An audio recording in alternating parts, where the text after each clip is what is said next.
Everybody, welcome to the second day of the DREAMWEAVING conference. I'm Aditi, and Surmai and Sophie and I will take you through today's session. So we have 4 presentations this morning. We have Olivier, Island, then we'll have a tea break. This will be followed by the Line of Goodwill team, and Lata and Prashant. And yeah, so just to say that we have scheduled 1 hour for every presentation, including the Q&A. We have a timekeeper who will ring the bell after 30 minutes and then after 45 minutes. And the last ring for the Q&A will be at 50 minutes. So that would mean only 10 minutes left for the Q&A. And we will also prioritize the questions from the DREAMWEAVING architects. So they can have the first round of questions, and anyone else who has questions who are unanswered, you have little sheets of paper on your seats, and you can write down your questions to the speakers on these sheets and give them to us after the session, and we will pass these on to the speaker to then answer over email later on. So without further ado, I will introduce Olivier. Olivier has been in Auroville since 1988, a photographer, filmmaker, graphic designer, working at many Auroville units and also as a freelancer. He has studied Auroville organization and Auroville prosperity for the last few years and is also a member of the Portus board. So, take it, Olivier. Yes. So, good morning. Can you hear me first? Yeah. Yes? Okay. So good morning, everybody. So I'm going to try to speak about economy and the galaxy. In fact, it was announced, I think, as economy and the city, but I thought it was more relevant to speak about the galaxy because this is the city which we are talking about, and I will say later on why. So when David asked me if I wanted to join the Dreamweavers to present the economy and the galaxy, I was a bit hesitant because it was very short notice. And I'm not sure that at that time if I could make a link between economy and how we could develop a city and the galaxy in particular. So I had a very little time. I took the previous presentation that we did about prosperity last year, and with Anne, we tried to condense as much as possible. So the idea is mostly to present what was Sri Aurobindo and the Mother's vision about economy, and to see how a particular economy can influence the development of a city or vice versa. So we'll go through it.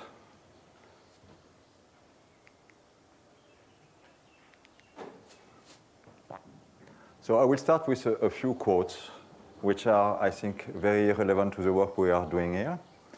And this is a quote from the Human Cycle, where Sri Aurobindo says, the aims of its economics would be not to create a huge engine of production, whether of competitive or the cooperative kind, but to give to men, not only to some, but to all men, each in its highest possible measure, the joy of work, according to their own nature, and free leisure to go inwardly, as well as a simply rich and beautiful life for all.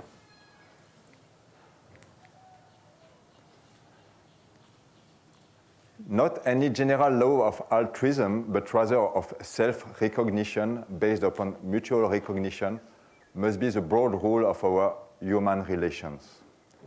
Life is self-fulfillment, which moves upon a ground of mutuality.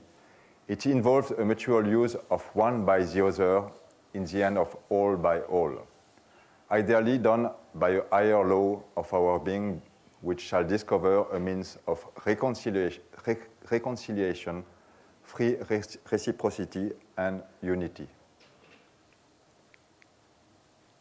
And finally, it is the unity of all in the solidarity of a common manifestation that will allow the creation of the new and divine world upon the earth.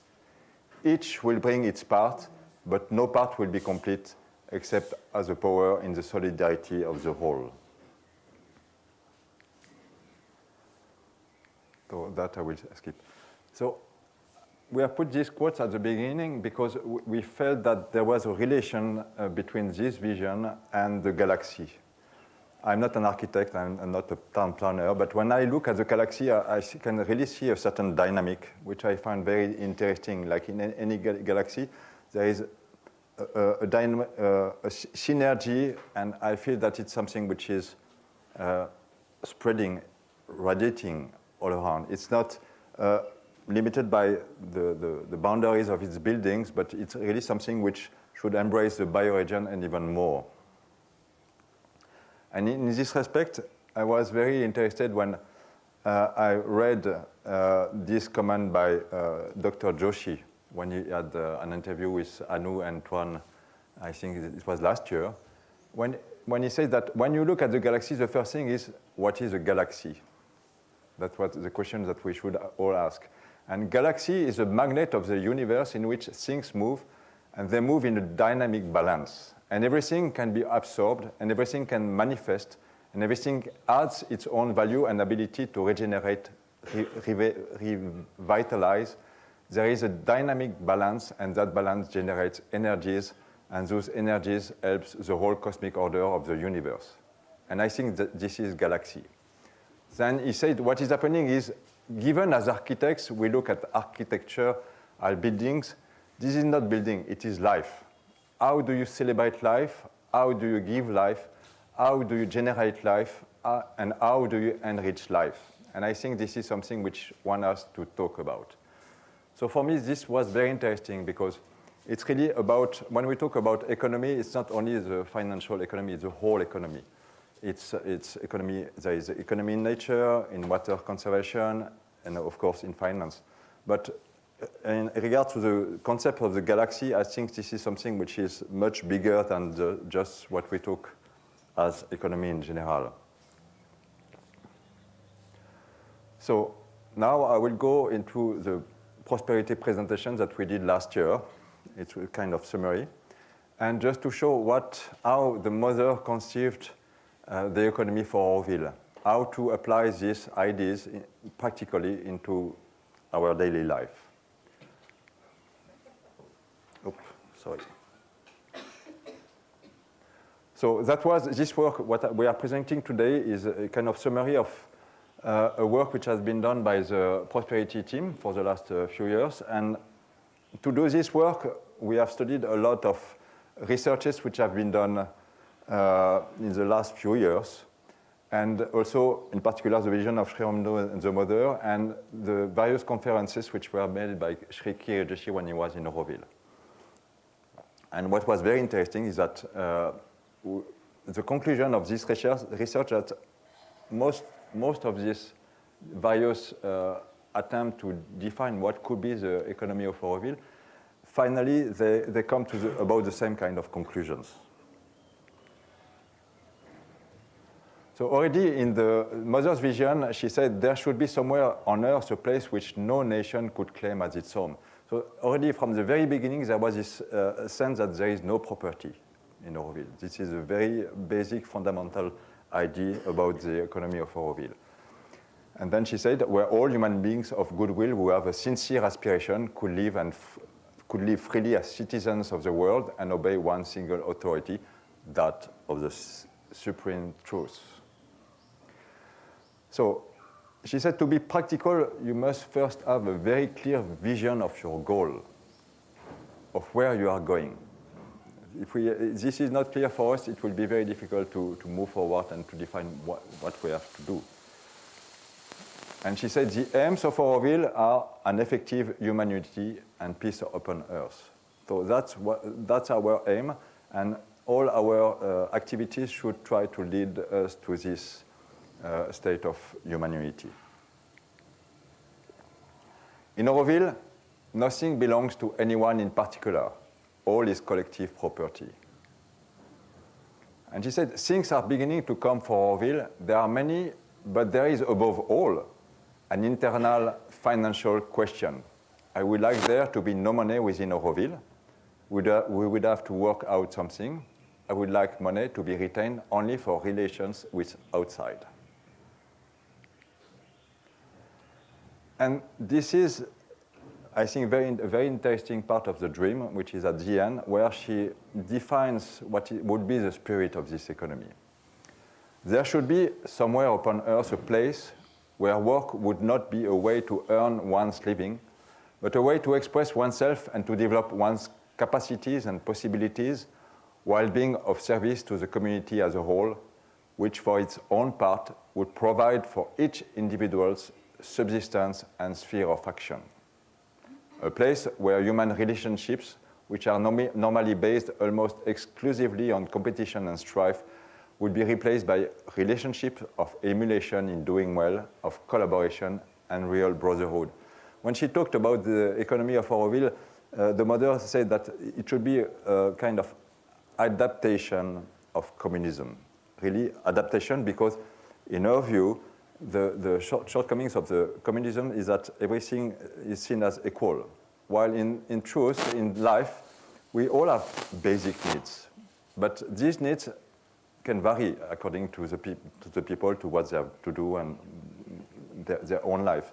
So the idea would be to find a system where all these basic needs are met, but really according to the particular need of each individual, which is a very difficult thing, because how to define what are our particular needs? I'm talking about needs, not desire, really what we need to live and to do the work we have to do here. So realizing the mother's vision about. So in the light of what we have just read and which express the essence of the mother's vision for the organization of our life, we saw that the following steps could be taken to ensure that Auroville can sustain herself in the future, something which seems to be really making sense today. So that's the various steps that we have imagined what could be done in order to achieve or to realize a different kind of economy. So the first thing would be the creation of Auroville prosperity to provide all the bodily needs in kind. Secondly, unification of all our distribution centers and purchasing services under Portus.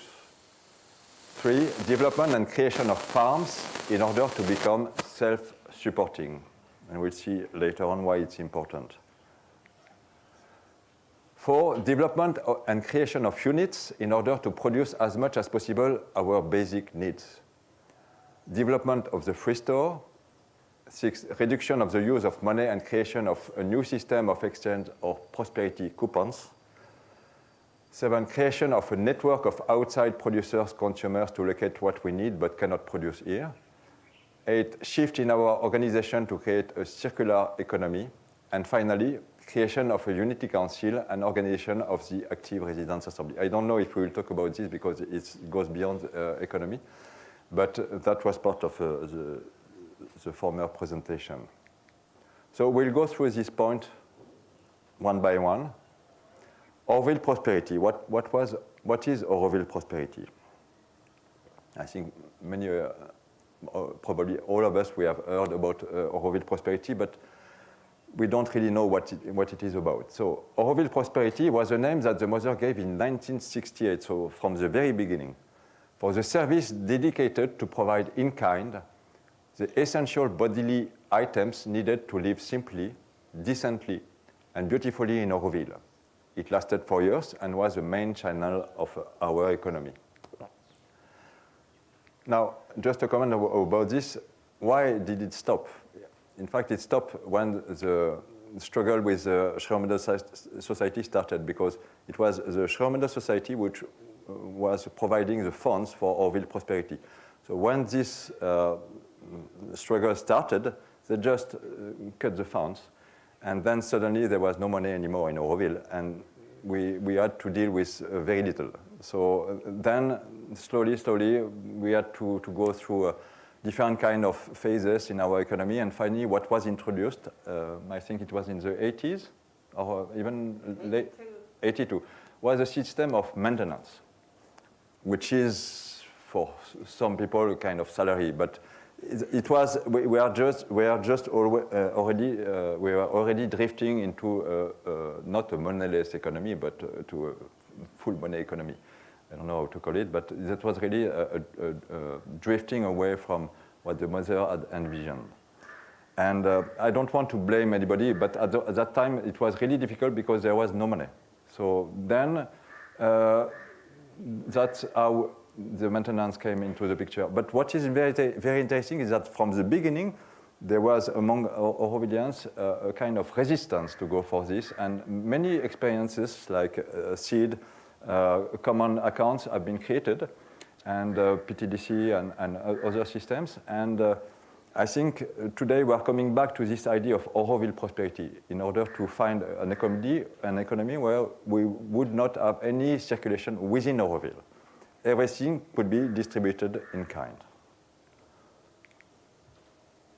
So at that time, to be part of the Auroville prosperity, one had to work for Auroville and to contribute or to contribute in kind or cash. And the mother gave the spirit of the Auroville prosperity through the following message. It is not for comfort and satisfaction of desires that one comes to Auroville.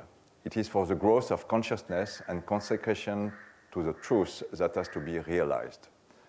Unselfishness is the first need to participate in the creation of Auroville. And earlier, the mother said also, Auroville will be a city that will attempt to be, or strive, or want to be self-supporting, which is not autonomous. It doesn't mean that we have to produce all what we will consume here. But in terms of economy and finance, Auroville should be self-supporting. And of course, we should try to generate as much as possible what is used or consumed within Auroville. So she said in Auroville, one does not have to pay for one's food, but one must offer one's work or materials. Those who have fields, for example, should give the produce from their fields. Those who have factories should give their products or one's labor in exchange for food. That in itself eliminates a lot of internal exchange of money. And for everything, a way can be found. In reality, it should be a township for study and research in how to live in a way which is at once simplified and wherein the higher qualities will have more time to develop. That means that people will not need to buy food with money, yet they must earn it.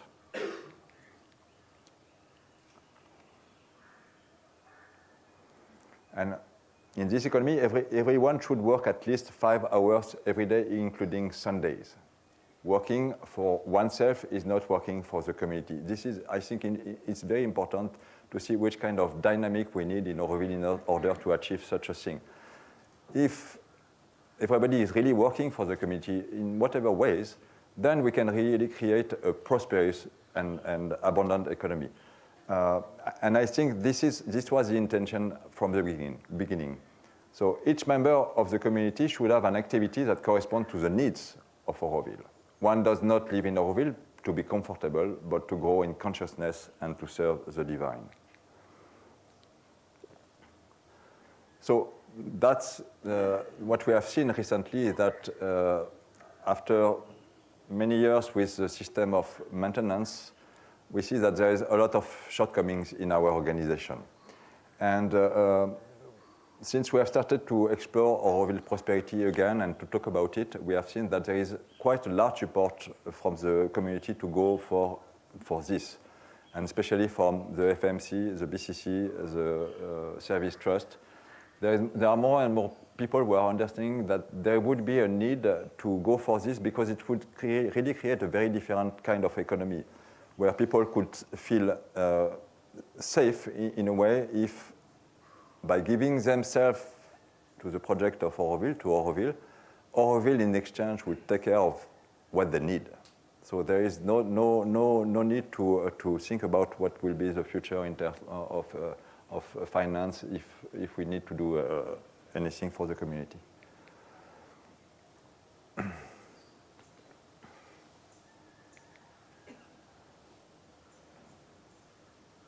So what would be Auroville prosperity? If in fact, I come back to the previous one. So the idea would be, in fact, to replace the maintenance system by the Auroville Prosperity. What does it mean in reality? It would mean that instead of receiving cash that you use to get a certain number of services, you will get these services for free.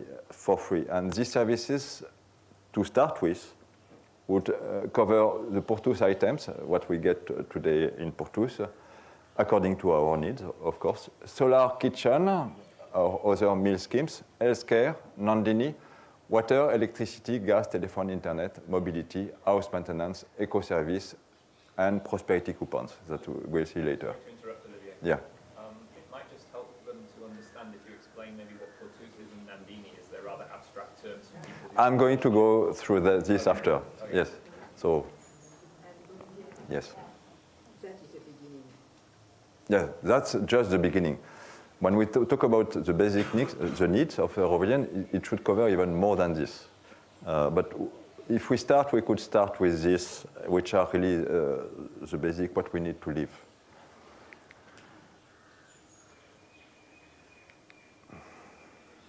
And that would be the spirit of the game. I think this is important to see. There will be no personal property within Auroville, no circulation of money within Auroville.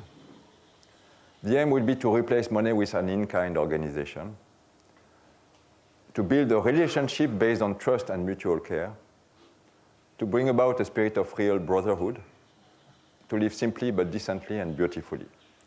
Prosperity would be based on voluntary participation. That was the idea first. It would be to try to develop a scheme where people who are volunteers could join, and we could start an experiment with maybe a few hundreds, to see how it works, to fine-tune the way it is organized, and eventually to go for the whole community. But there are different views about this. Some people say, maybe we should go for prosperity for everybody. Whoever works in Auroville should get prosperity, whatever work he does.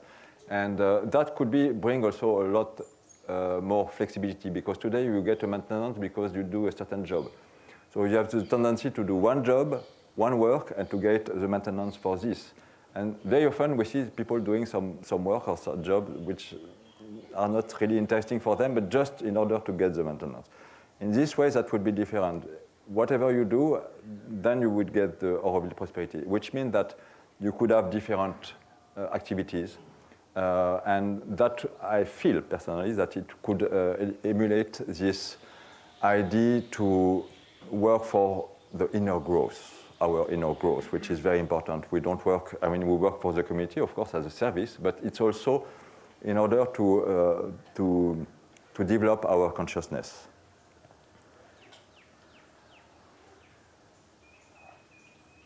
So each participant would decide what he or she truly needs. That's the thing. When we talk about what we need, it's not anybody we can decide what I need or you need or she needs. That's only each one of us. But this implies a certain amount of sincerity. What are our needs? And the need is what I need to live, to offer my service to Auroville, to grow, to do whatever I need. It's not about desire. Based on conscious consumption and goods exchanges, it will be the commonwealth of all the participants and a familial way of dealing with each other. In the idea of prosperity, it's not that everybody will have some accounts and personal statements every month. No, we will have a common pot, common budget, where everybody should use these facilities, these services, according to his own needs and own sincerity. So unification of our distribution centers and purchasing services under Portus. So origins and aims of Portus. We all know Portus. We are all using Portus, but for the people who came later on, they don't really know how it was created. So it's important to come back to the roots of the story. And as you may recall, for those who were here, Porthos was initiated in March 1972. So it was like prosperity right at the very beginning of Auroville. So Porthos was initiated in March 1972 after receiving the mother's original encouragements. But everything started when Claire wrote her the following letter. Mother, if one day Auroville is to function fluently for need and demand without the internal exchange of money, perhaps the time has come to create that proper channel. We would begin in a temporary building and see how things evolve. And in an additional note given at the same time, she asked, Mother, if this is the work to do and money comes in for it, what should be the name of the bank account? So in those days, all new ideas were presented to the mother through Shyam Sundar. So this one also. And having read the proposal and follow-up note, Shyam Sundar remembered later on that he had never seen the mother so happy. And that she said excitedly while pointing her finger in a tapping motion, this is it, give me a paper and a pen, and then she wrote, Porthos for all. And it was like a kind of mantra, Porthos and for all. It's so powerful, it means so many things that we can really see it as a mantra for our economy. And so this is how Porthos opened on 28 February 1974 as a channel to facilitate a new kind of moneyless economy. This is very important. That was the original intention. So it's not functioning this way today, but the channel was created really to be a channel for a moneyless economy. And that, I believe, this is where we should come back. So the first service provided was only for food and basic supplies, and was organized in a joyous atmosphere. So I will not go through this, it's more technical, how we could achieve this, make a shift from the actual Porthos to the ideal Porthos, where there would be no circulation of money. But basically, what we would need is first to create a purchasing service for the whole of Auroville. We are having now different outlets which are purchasing separately, different kind of prices, different kind of margins, and in the end, it doesn't make sense at all. So the idea would be to have one purchasing services so we can accumulate all the purchasing, therefore reduce the price, and then distribute within Auroville with all the same codes and name for each item and the same price. Because now it's a complete mess. If you go to Earth, you have a certain code and a certain name for a certain item. You go to PTDC, it's another one, and you go to PTPS, it's again another one. So it's absolutely impossible to make any statistic, or it's really a big headache. And on top of this, of course, the margins vary a lot, and the cost price also. PTPS and PTDC are Porthos Distribution Center and Porthos Purchasing Service. Yes, which in fact is Porthos. It's just, okay.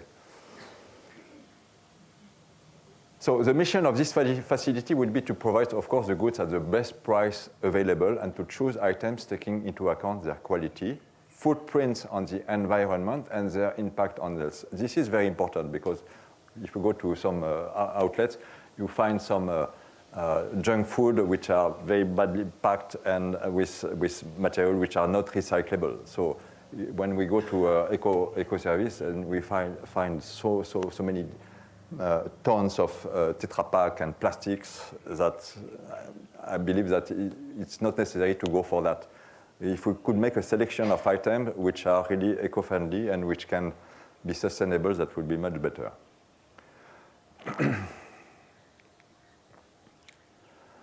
So also to reconvert all distribution services to the value of the existing PTDC, but not really this. It's not a model for us, it's just a step, and I think we can really improve all the different services or outlets that we have today.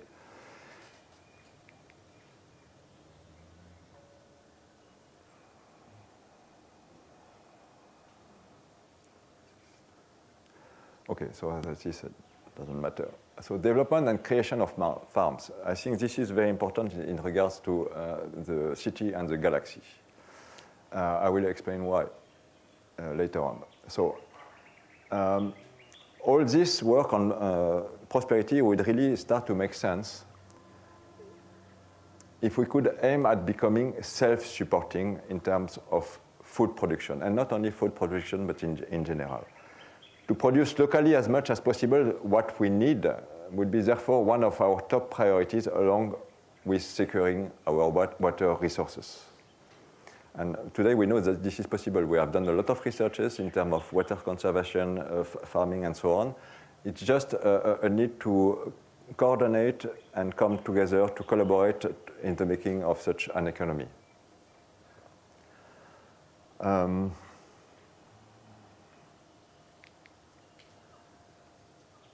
So, in order to achieve this food security, we need to do the following steps. And it's not an exhaustive list, but I think all the most essential items are there. First would be increase of production on currently active farms. Then develop home, community, and kitchen vegetable gardens. Identify and develop new farmlands. Develop forest farming. Develop new methods, greenhouse farming, hydroponics, and so on. Develop seed banks to produce all the seeds which are needed. Find lands in more suitable climates, because of course we cannot grow, for instance, tomatoes the whole year. So we could imagine that we could have some farms in places like Uti or Kodaikanal, where you can grow certain vegetables that we cannot grow here all the time. Or we could have some collaboration with some farmers there and do some exchanges with what we produce. Involve more community participation in the farm work, increase community kitchens, introduce dinner tiffin services, learn also, of course, how to use and cook local vegetables and fruits, learn to identify the wild edible food, and increase our food processing capabilities. For me, this is very important because in terms of our economy, when I see the galaxy, as I said earlier, I see something which is radiating. And when we talk about Auroville, and especially about the economy and about farming, I think we need to consider a picture which is much bigger than Auroville. It's Auroville and it's all bioregion. What we have seen is that there are more and more interested in the surrounding villages of farmers who would like to go for organic agriculture and to collaborate with Auroville so that we could eventually develop a kind of cooperation which could be quite unique. I believe personally that the making of Auroville cannot go without the development of the surrounding villages. I think this is something which is very important, and that's what also I think what I understood from what Dr. Doshi said in his speech about the city and the galaxy. So I think this is where we could really collaborate and find a new ground, a new common ground where we could develop a kind of harmony. I see that also it's very much linked to the water, our water resources and water conservation. One of the first things that Dr. Doshi has seen when he came to Auroville was this ancient network of water channels, eries, columns, and so on. And he found it quite interesting to see that Auroville was built there. Of course, part of this network has been destroyed with modern agriculture, and it would be really interesting to see that in terms of water conservation, there is really a work which is done between, or collaboration which is done between Auroville and the bioregion. And this, of course, because it's the basis for all farming, could lead to a very different kind of development in terms of farming.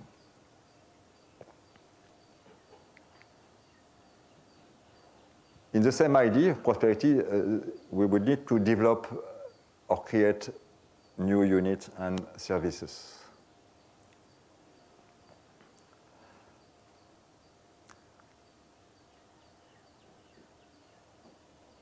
So what we have seen that in the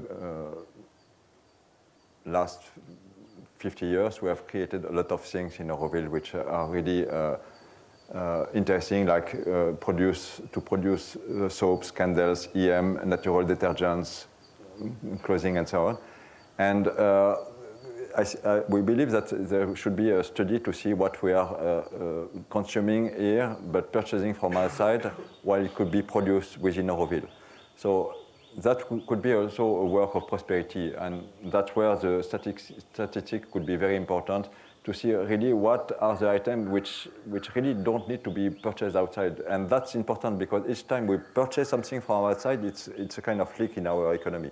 So if we could try to, as much as possible, to concentrate on what can be done here, instead of going outside. And also, of course, that could be an income-generating system, because we need to have finance, and we could also sell these products, high-quality products, outside.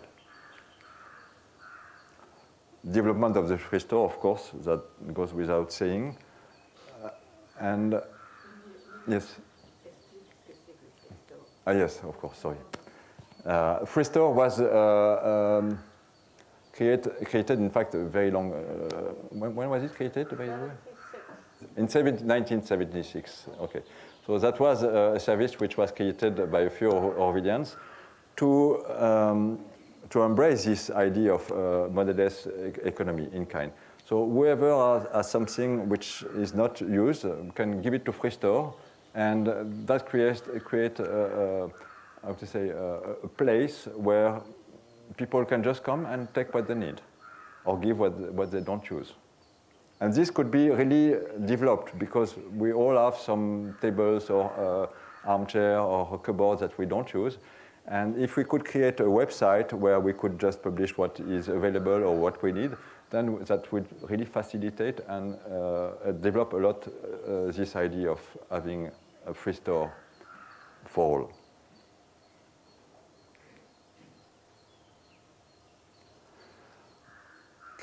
Creation of a new system of exchange of prosperity coupons. So far we talked about prosperity. Prosperity as a modelless economy where everything that we need would be provided in kind. So that's something which is, I think, we would need to go beyond, because sometimes we need to address some needs which are not part of the prosperity scheme. For instance, if somebody wants to learn to play an instrument of music, guitar, for instance, he will need to purchase a guitar. He will need to get not to purchase, but at least to get this guitar. Then, maybe through a different system of coupons, could we extend this possibility to have access to items which are not, how to say,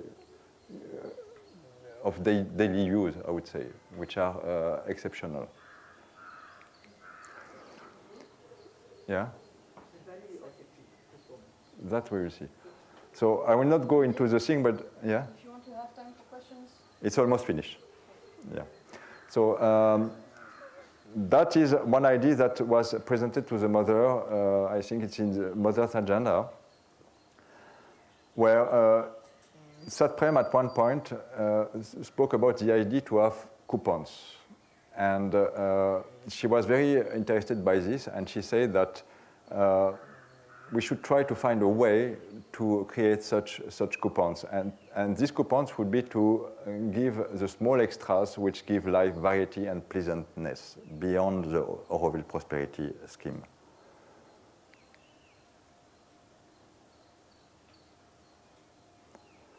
So there are various ways to eventually to develop this. There are the different mutual credit system or others. We have to see. I will not go into this because that's not really the subject, but that could be interesting. So I think we can stop here because the basics are already outlined. And I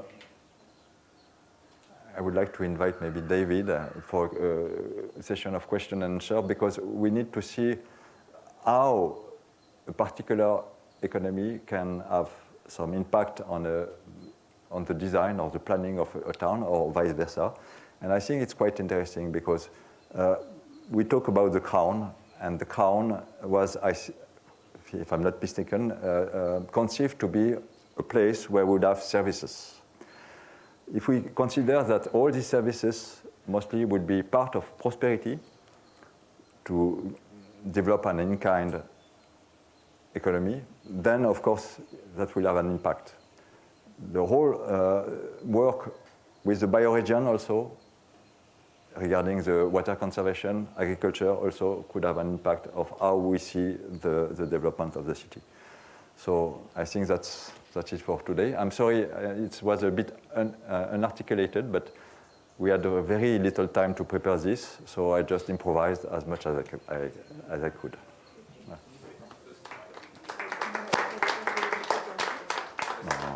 On n'a pas le temps là.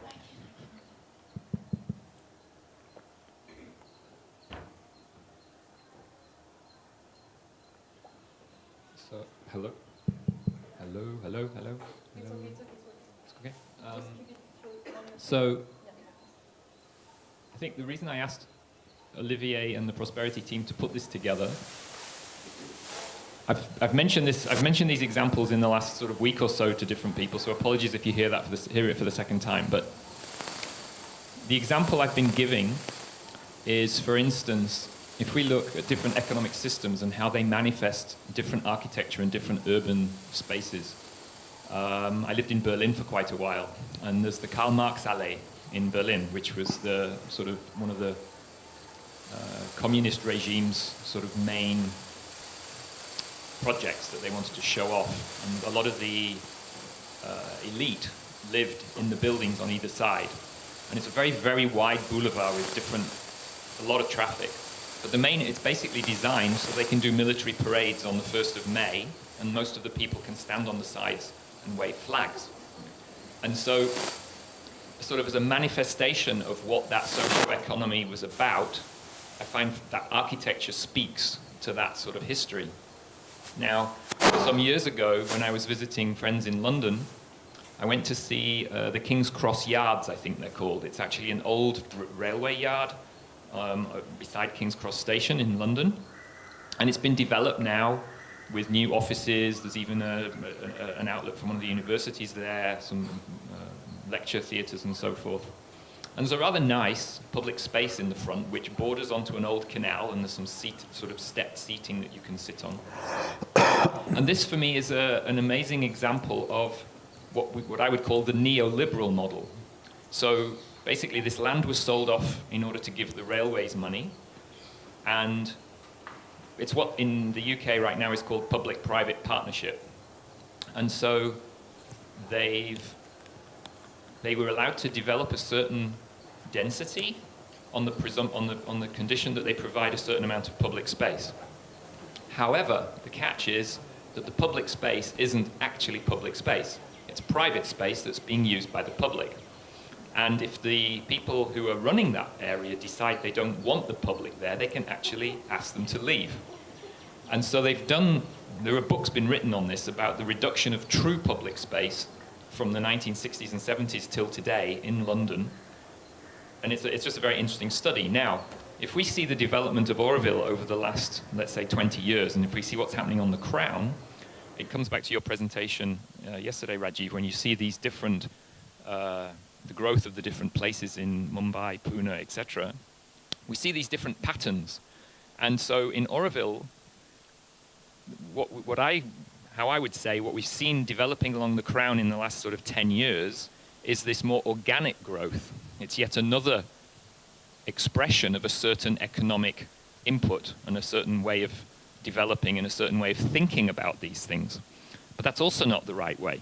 It's just random, and you get these random buildings as and when we need them. I'm not suggesting there was no planning going into it, but it was still fairly random. So for me, this image actually represents something that goes beyond all of those things. We need to find ways, when Olivier talks about new economy, how do we create a system with no money, and yet with no money, how do we even build this? These are huge conundrums. We don't have answers to this, but this is, for me, what we're here to discover, what we're here to explore.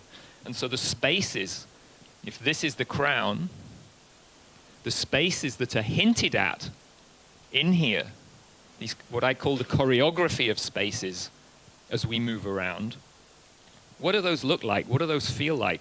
What does the crown as a space of coming together, either people living in the residential zone just coming in here to go to Portus, or crossing through the township and going to the, what I call the industrious zone to work? These are huge questions, and I think what we're embarking on today, potentially, with the DREAMWEAVING and the DDP and the years to come, is actually an exploration of how that might manifest Mother's dream, not just in the model that she helped Roger create, but everything Olivier's just expressed with these quotes.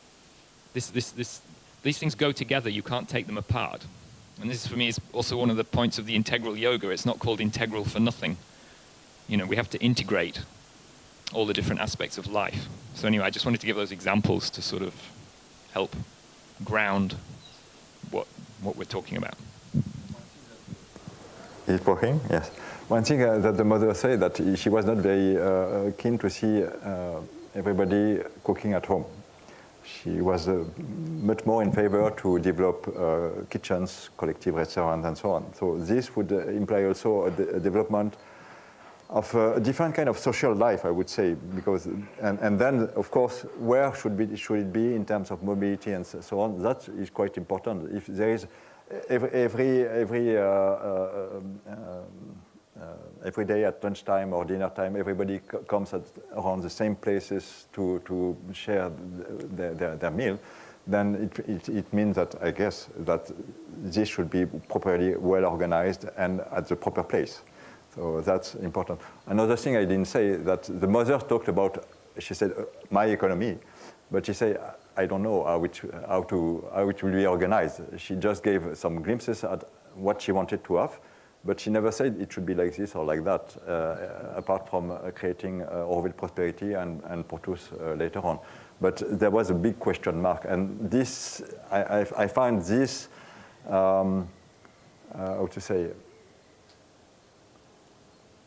she said a lot of things giving the main direction, but she very often she didn't go into the details. She left us with the problem to be solved. And I think we find this in terms of education, town development, economy, and so on. We have the general direction, but we really need to find ways to materialize these things. And for me, what is always very important is this aspect of experimentation. We cannot mentalize the things too much and just say, oh, this is the solution, we have to go for that. We need to experiment, and we need to see how it's really working on the ground. Olivier, materially. can we open for questions now? Yes. Yes, questions, of course. Where is he? He's here.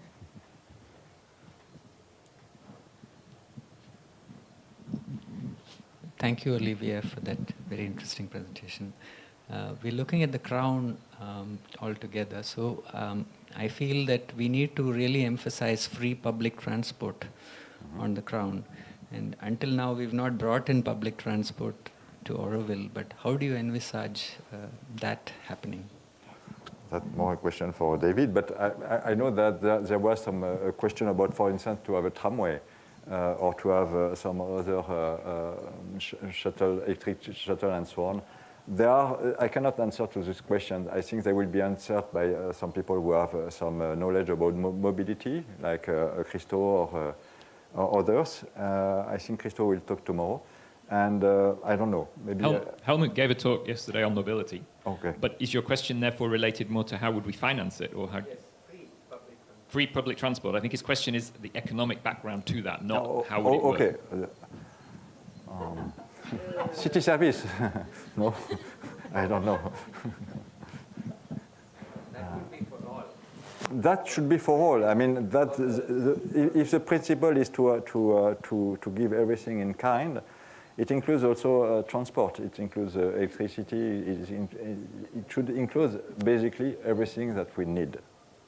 I'll give you an example from Berlin, actually, because I think the public transport has to be free. Yeah.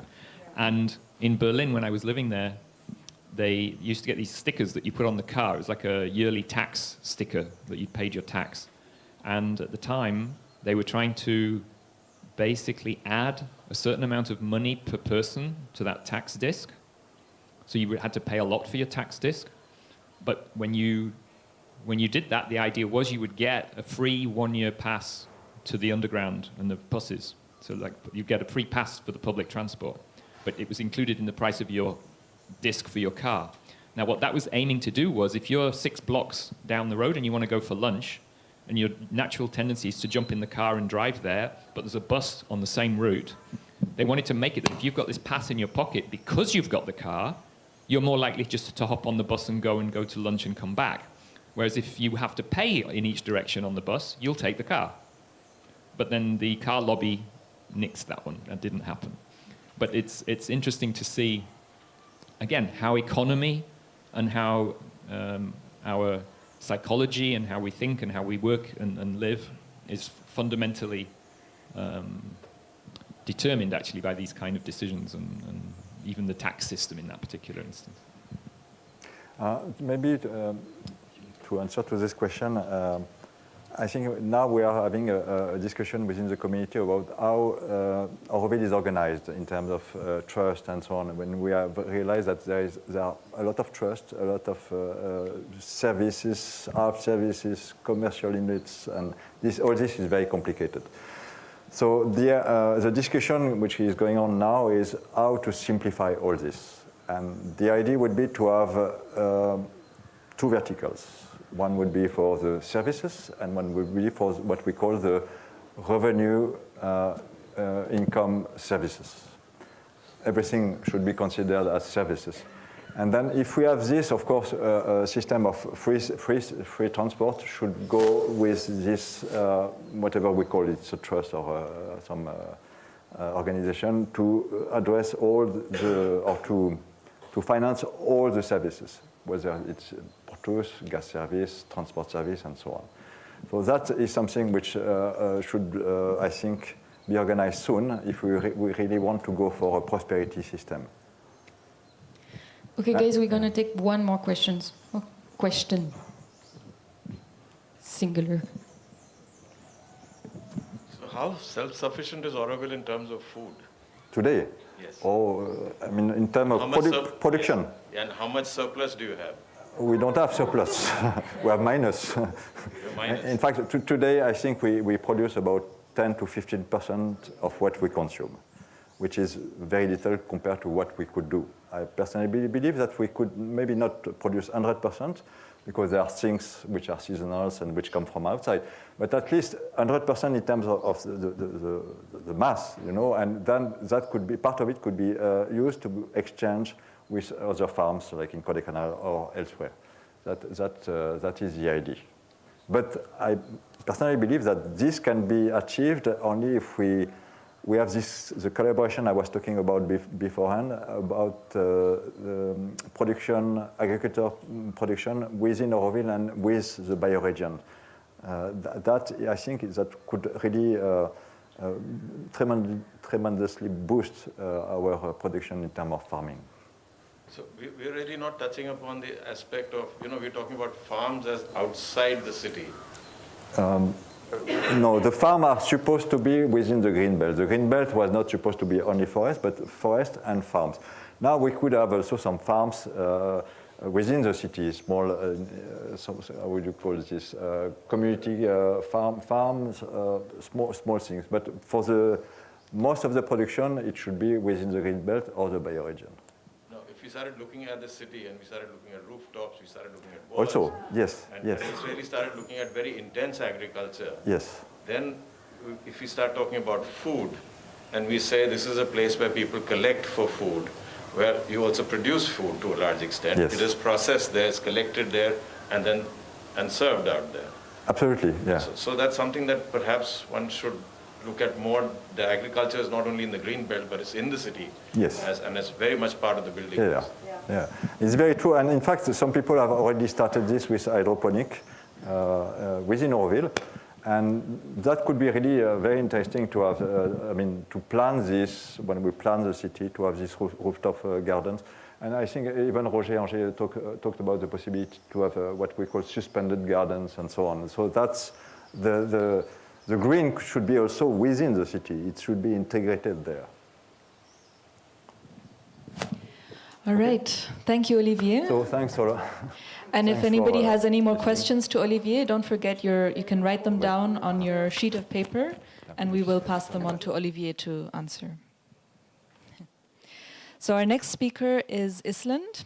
Island is a consulting arborist, educator, and forest manager with over 17 years of experience in tree-related work.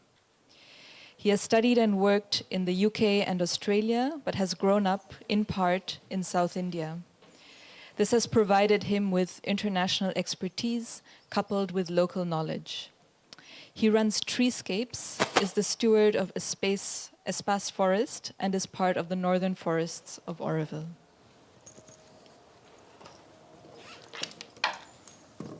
So we'll just take a minute to set up.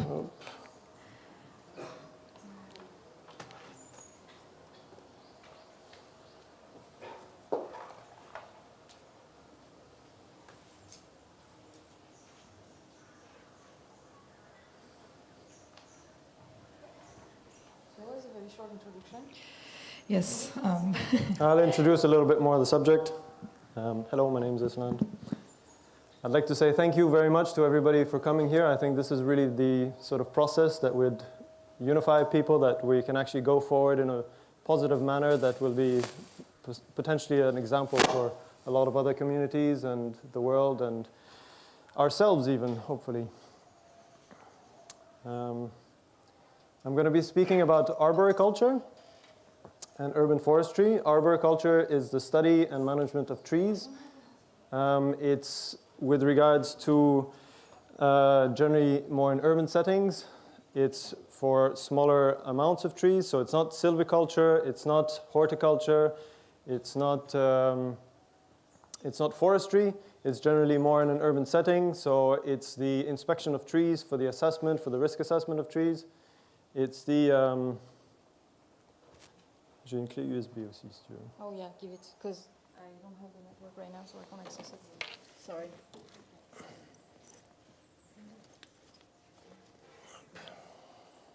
No, it's not coming. Thank you. Sorry about that, guys.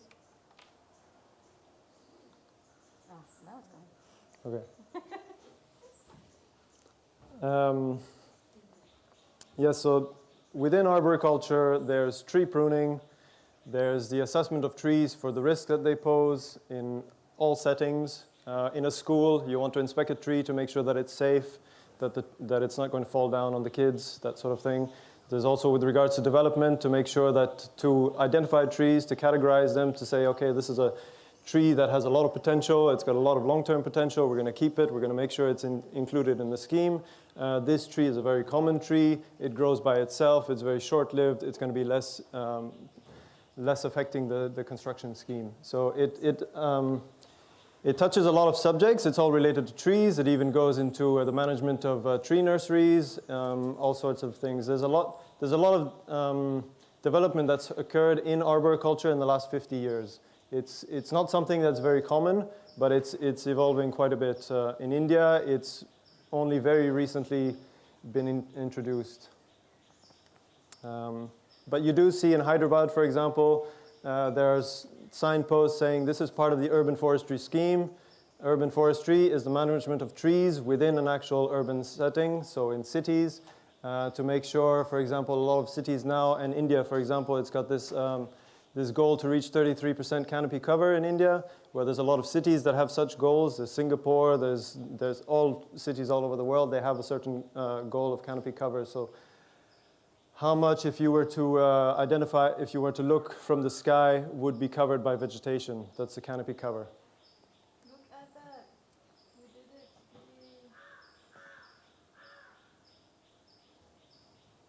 Okay, my notes, please. I'm just trying to make this full screen. Yeah.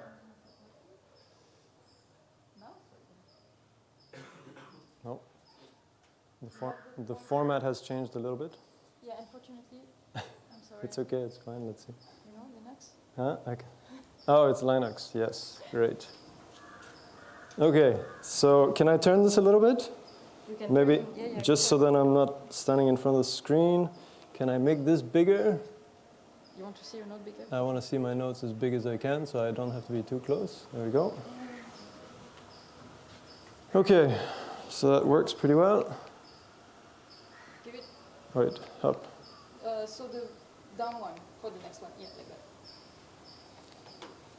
that. Aha, the notes have gone back to small. Right. So, like I said, my name is Island. I've been working with trees for about 20 years now. Less than 20 years, but almost 20 years. I work as a forest manager, consulting arborist, and I've worked as a tree surgeon. So I've planted thousands of trees, but as a tree surgeon, I've also cut thousands of trees. So I've dismantled, I've pruned, I've felled about, a few thousand trees. So it's just to give you an idea that I have a bit of a perspective on planting trees and removing them. So it means that when I look at a tree, whether it's to plant it or to take it down, there's quite a lot of consideration that goes into the process. The first thing... Yes. We can, in the question and answers, I'd like to go further into that if you'd like.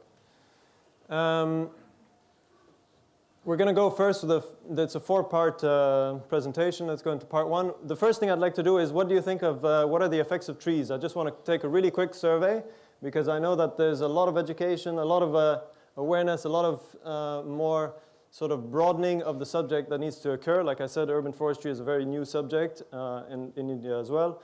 So please shout out, what are the effects of trees? Cooling, or regulation. Sorry? Psychological health. Okay, cool. I just wanted to keep a very short thing. It's good. We're getting a lot of different aspects to it, which is a lot more than just shade and aesthetics, which is sort of the main story generally. So let's go into it.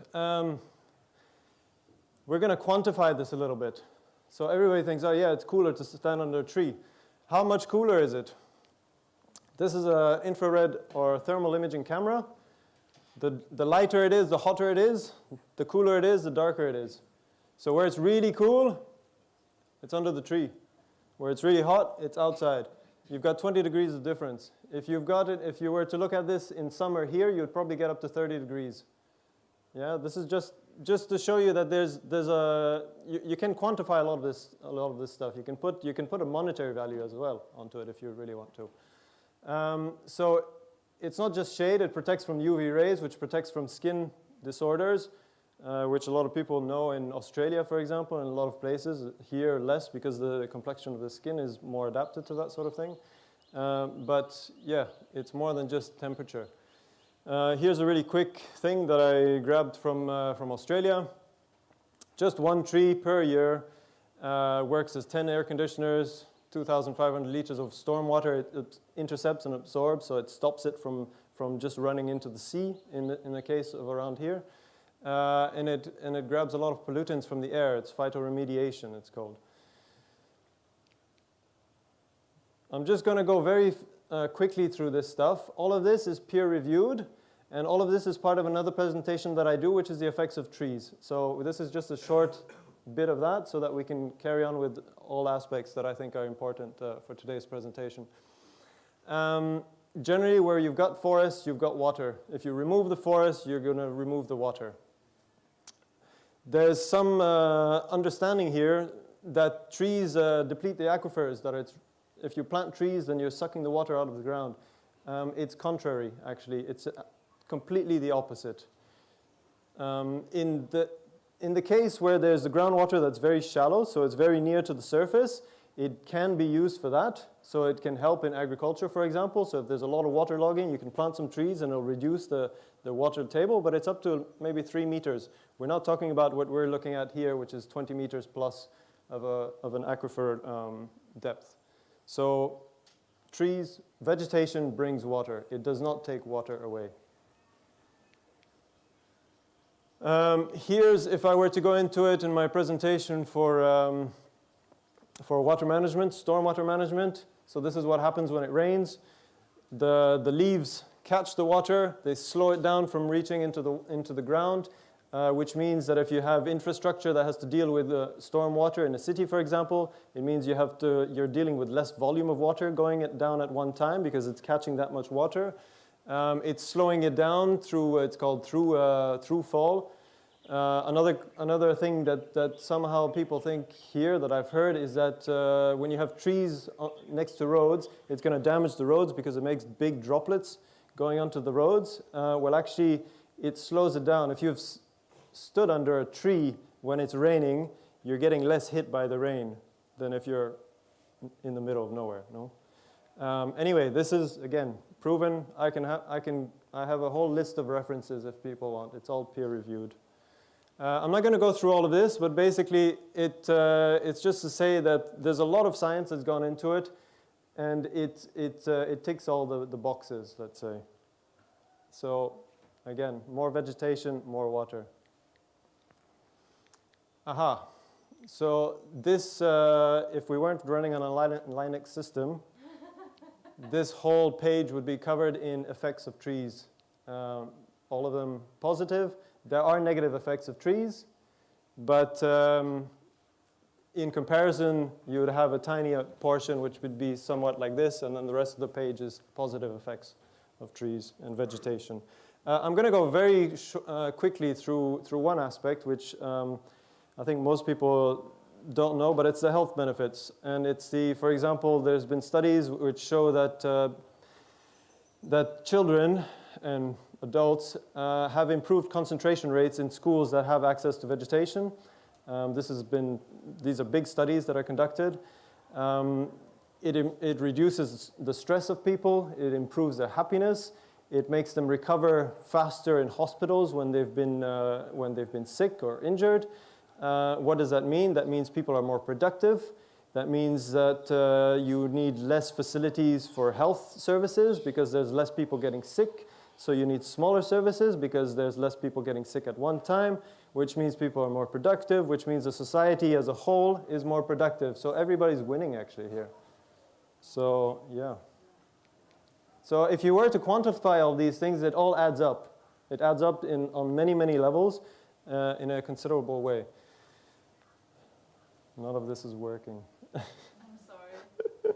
Anyway, it's okay. So all I wanted to say was most people think of CO2 and aesthetics when they think of trees, or there's a lot of that. There's a huge thing about CO2, CO2, CO2. CO2 is a very tiny aspect of trees. We should be thinking of trees as green infrastructure. We think of gray infrastructure. We think of blue infrastructure for water management in urban settings. Green infrastructure is a huge aspect nowadays. It's very, very prominent all over the world. Oh yeah, it works in reverse. See? It works.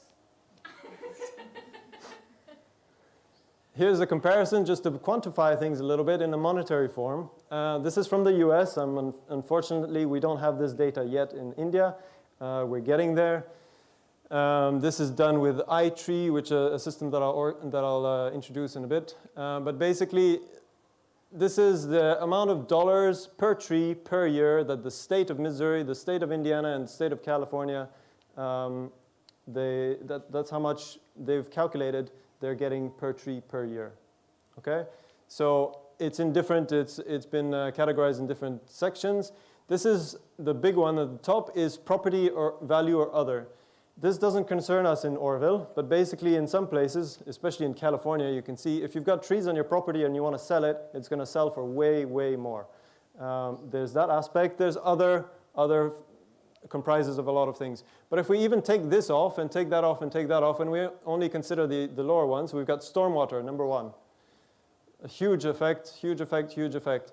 So we're looking at $70 per tree per year on average. So this is not massive trees necessarily. This is just, whatever. I don't know what the start of the diameter of the stem is exactly, to be fair. But you want to look at carbon dioxide. This is carbon dioxide.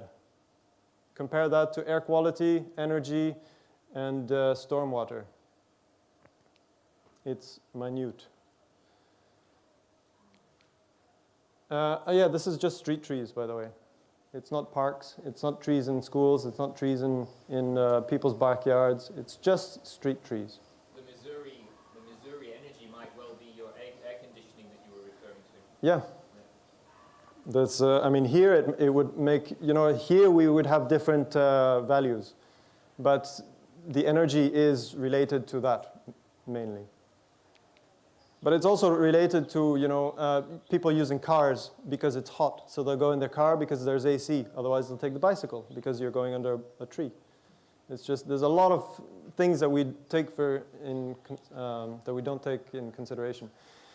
You can actually calculate tree return on investment if you're that sort of person. There's been papers written on it. 2 to 5 times, 7 to 20 times. It really depends on what you're looking at, how the scope of your study. But it can be huge. So how much does it cost to plant a tree and how much are you going to get out of it? You're going to get out up to 20 times, I would say probably even more. It just really depends on how you're doing it, if you're doing it really smart, basically. The main thing to consider when you're planting trees and taking them out is that you're not going to get any benefits for the first, these are the years. This is from the UK. I've done a lot of work in the UK, but this actually works for here, because here we're looking at the years, the age of the tree. Here we're looking at the value or the benefits that the trees provide. So when a tree is small, like this, or like this, it's providing hardly any benefits. So you're planting a tree, and if you're going to cut it in 10 years, you've basically gotten 0 benefits from it. If you cut it in 20 years, you've gotten 0 benefits, or very, very few. If you're starting to look at 30, which is over here, or if you look 40 or 50, which is kind of where we're at now in Auroville, then we're just about starting to get the benefits from them. So, we need to keep trees alive so that we get the benefits before they start losing the benefits, which is in a few hundred years. But, it's not much point in planting a tree to just then remove it. Yeah, so quickly, when people say, we're going to cut that tree and we're going to replant 10 trees, it doesn't make any sense at all. Because you cannot compare a fully grown tree, which is providing all these benefits, for a tree that's providing 0 benefits. In 20 years, you'll start getting those benefits, but for 20 years, you can imagine a bank account that's not giving you any money for 20 years. So in 20 years, it'll be great, but for those 20 years, you're not going to get anything. Part 2, some points to consider regarding trees in urban contexts, in urban settings, in the local context of Auroville. I keep on harping about evergreen trees. Here we have, everywhere in the world, you've got evergreen trees and you've got deciduous trees. Deciduous trees are the trees that lose their leaves at some time of the year. In temperate climates, it's usually in winter, but here it's in the summer. When do you want the shade? In the summer. That's why we want evergreen trees. This is just an example of some evergreen trees. You've got them this is in front of the vehicle service in the town hall, and they're all over the place. But there's some in Machamundir. They're really nice. They have really nice stems. It's also sorry to interrupt, but it's also why the local species are tropical dry evergreen forest, because that's well. I'm getting to that. So the thing with evergreen trees is they grow more slowly. So you get smaller trees for a very long time because they take a really long time to grow. So a lot of these trees that you're looking around now, most of them will be deciduous trees. They're the ones that grow fast. So people are used to seeing, oh, that's a big tree, that's a good tree. The peepal tree just out there, for example, wow, that grows really fast. It's amazing. It's huge. It's deciduous. For 5 months of the year, there are no leaves on it. Sorry.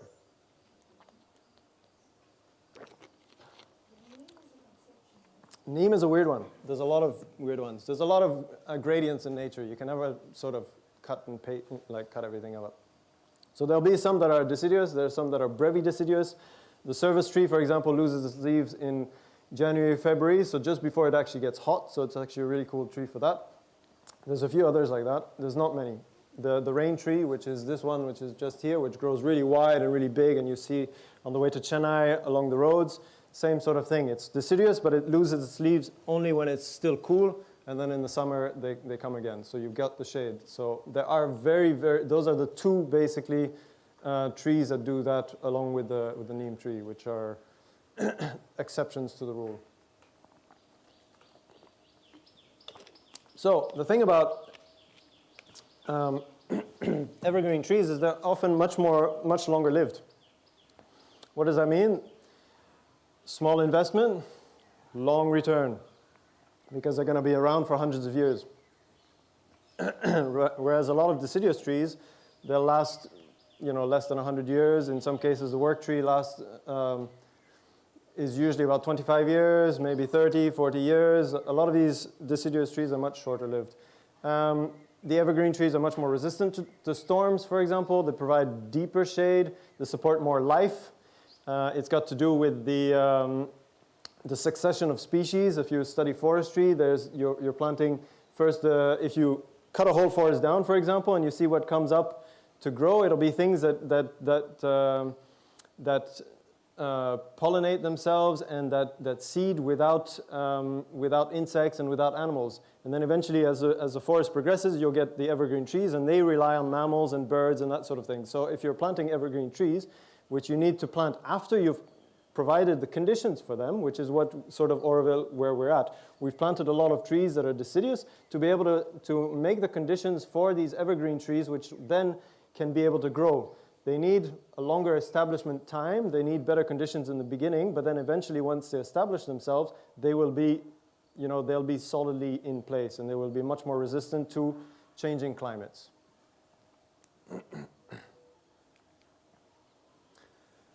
This was taken 4 years ago. I don't know if I'd still be able to get a shot like that now. With regards to the traffic. All I want to say here is that when you plant things closer together, then you're kind of following the forest model in a way, which is kind of what we're doing when we're planting in super urban settings. You're always trying to recreate this sort of forest setting in an urban setting, which is a very tricky thing. It's much more difficult to plant things in urban settings. But one thing to keep in mind is if you've got trees closer together, you're going to have a higher canopy, which means that they're going to go higher for the light to reach the light, which means there'll be more insulation from the top to the bottom, which means it'll be cooler. If you've got your trees, growing up to 5 meters and then they start going sideways with the branchment, then you're only going to have 5 meters of insulation with the ground. If they need to get to 20 meters to be able to get their light, then you're going to have a lot more insulation. You'll have much cooler conditions. That's one aspect. The second aspect is that they're more sheltered. They're going to be more resistant to storms when they're closer together. There's no space in between them, so if they move about, they'll knock onto the other trees, so they're not necessarily going to smash on the ground. Their roots are also intertwined under the ground. You have trees growing next to each other. There's a lot of roots, intermingling. That keeps trees together. And obviously, easier environmental conditions. Where there are more trees together, there's more shade, so the ground stays humid much longer. There's more microorganisms in the ground. It's more able to percolate the water, so it's just a much more alive system. If you've got one tree and you've got a desert in between and another tree, so for example, along the crown in front of the library and all that, we used to have a service tree. You had 20 meters and another service tree, so you've basically got a desert in between, which is really not helpful for these trees. They're very, very tough trees. They're growing in these conditions, but it's not at all ideal for them. This is what it looks like planting trees in super urban settings. It's possible. Yeah, absolutely. Costs are phenomenal. It's important to take much more into consideration the utilities, so the gray infrastructure, along with the green infrastructure. But here you can see this is really, really smart planning. You're looking at, you've got a little drain that drains into here. You'll have drains in here that goes into there. It's a whole system that works. You've got root protection. You've got barriers, root barriers that protect between this and that. But this is just to give you an idea of what it looks like. So it is possible to do it, but it's a whole different story. And maybe we'll be doing this in the future. At the moment, we're not doing it. It's just to give an idea of that these things do happen. One thing that needs to be considered when you put trees in these conditions is that if this was its only rooting volume, then your tree would be probably much smaller than it looks like right now. Because one of the major constraints of trees in urban settings is the soil root volume. So this is a calculation. It's not perfect, but it basically tells you that you need 50 cubic meters for a large tree to grow. So what does that mean? Tree roots generally go, and I'll show you a slide next, they only go about 60 centimeters into the ground. So 95% of tree roots will be at 60 centimeters or above, or from the ground level to 60 centimeters down. They won't go further down because there's no oxygen. So they usually spread out a lot more. So what does that mean? That means if you're looking at 50 cubic meters, you're looking at 5 meters by 10 meters. 5 meters by 10 meters, that's how much a big tree needs to grow healthy. If you've got trees that are in sections that have, if you have one tree here and one tree there, and they can share that soil volume, then you can reduce the soil volumes, because in nature there's a lot more cooperation than we think, actually. So this just gives you a bit of an idea. So what happens to this area here? Well, it has to be protected from compaction, because when you've got compaction, you have reduced oxygen that can reach into the ground. You have the pore spaces which are reduced, which means it doesn't get oxygen. And trees also need oxygen. They need to respire. They use energy like we do. They use exactly the same process, actually. And you have reduced air spaces, and you have reduced water if you have compaction. This is a healthy soil. You can see the roots are going. This is just representative. You can look at the canopy. Yeah, so moist, lots of nutrients, not compacted. Hey, it works. This is an unhealthy soil. You remember where this was? Look at that. There's the roots, and there's the full picture. Okay? So it's important that the soil is protected from compaction. So in urban settings, it's a whole different story than in forest settings. In forest settings, you can walk around and you'll notice it's really soft, the ground. If you start going around here, you'll notice it's actually really, really hard. And that means that there's compaction. I use the British standard for the work that I do. It's the sort of the qualifications that I've got are using that. When you're considering developing or working around trees, you will calculate the stem diameter of a tree at 1.5 meters from the ground, which then gives you the root protection area. So that's the area that shouldn't be damaged within the area of a tree. That's 12 times the diameter. It depends on the tree, it depends where the roots are going, it depends on the soil, it depends on a lot of things, but it's just a broad figure that gives you a benchmark. Again, because the roots are only going down about 60 centimeters, the majority of them, so you need to think, a 1 meter tree will have a 12 meter radius of roots that need to be protected. Again, it varies very much. It varies also on the species, but it's something to keep in mind. Like I was saying, to avoid compaction, this is how you would see under the pavement in the urban setting. So what is this stuff? It's kind of like Lego blocks. And they get stacked, and you'll have another layer under. And so you've got the utilities going around, but basically it's all to stop it from getting compacted. And in these systems, you've got really high-tech systems nowadays. In this particular system, you can get 90% of this space here is actually soil. So there's a huge amount of soil, which is what you're trying to do. There's a lot of different systems. There's the Amsterdam soil, which is another system where you're mixing a lot of like blue metal into the soil. So you're making sure that you can't compact the soil, and in between you've got just loose soil, except when you do that, then you have lots of rocks, which means you have less soil volume. So here you've got a maximum amount of soil rooting volume in a minimum amount of space, which is what you have to, if you're putting trees in London, you've got, it's the same thing. We humans have to build up. Well, for the trees, they're doing the opposite. They're making these root spaces going down. What material is that? These are strata cells. This is from Green Blue Urban. It's these guys up here. But you can get them in India. There's, I forget the name, but it's available. It's obviously not something you buy all the time. It's really expensive stuff. It's also controversial because it's plastic. This particular one is made out of recycled ocean plastic waste. You decide whatever you want. These things are incredibly tough. I saw this picture on the Green Blue Urban. I couldn't help myself. I'm sorry. So it's resistant to compaction. It's actually resistant to a lot more than just a JCB. It's, you can actually make roads with this stuff. So you can put your tree, you can put the road, you can have this stuff under it, and it won't be compacted. You can have lorries driving on it. Costs are there. This all ties into appropriate management of trees, which means we're not damaging them unnecessarily. This is in Auroville. This is where we're at. This is the reality of the situation. We are digging trenches, within, well within the root protection area.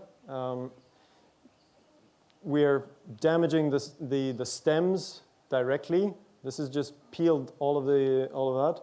What does it mean? It means that we're going to end up with green infrastructure that's not, providing the services that we're wanting, the ecosystem services. So we're going to have to replace them. We're going to have to spend more money than we're saving for that. This is an example so this is not judging. This is just showing what it is. This is where we're at.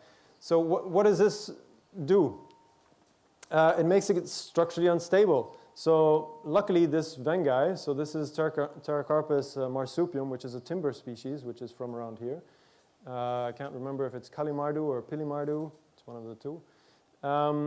We've chopped, structural roots that have removed its tensile strength. The tree is leaning like this, and we've removed this. So that makes it structurally unstable, which means it can fall down, which means it's a liability now. It's no longer an asset. So if somebody's driving by and it falls on their heads, suddenly we've got a huge problem. Or the person that's there has probably a much bigger problem. Or no problems anymore at all. Physiologically impaired, so that means that its health is impaired. You're chopping off huge parts of its anatomy. A lot of trees store their energy in their roots, in their root systems. So this is stored energy that's gone. And obviously now it has to spend energy to regrow this stuff.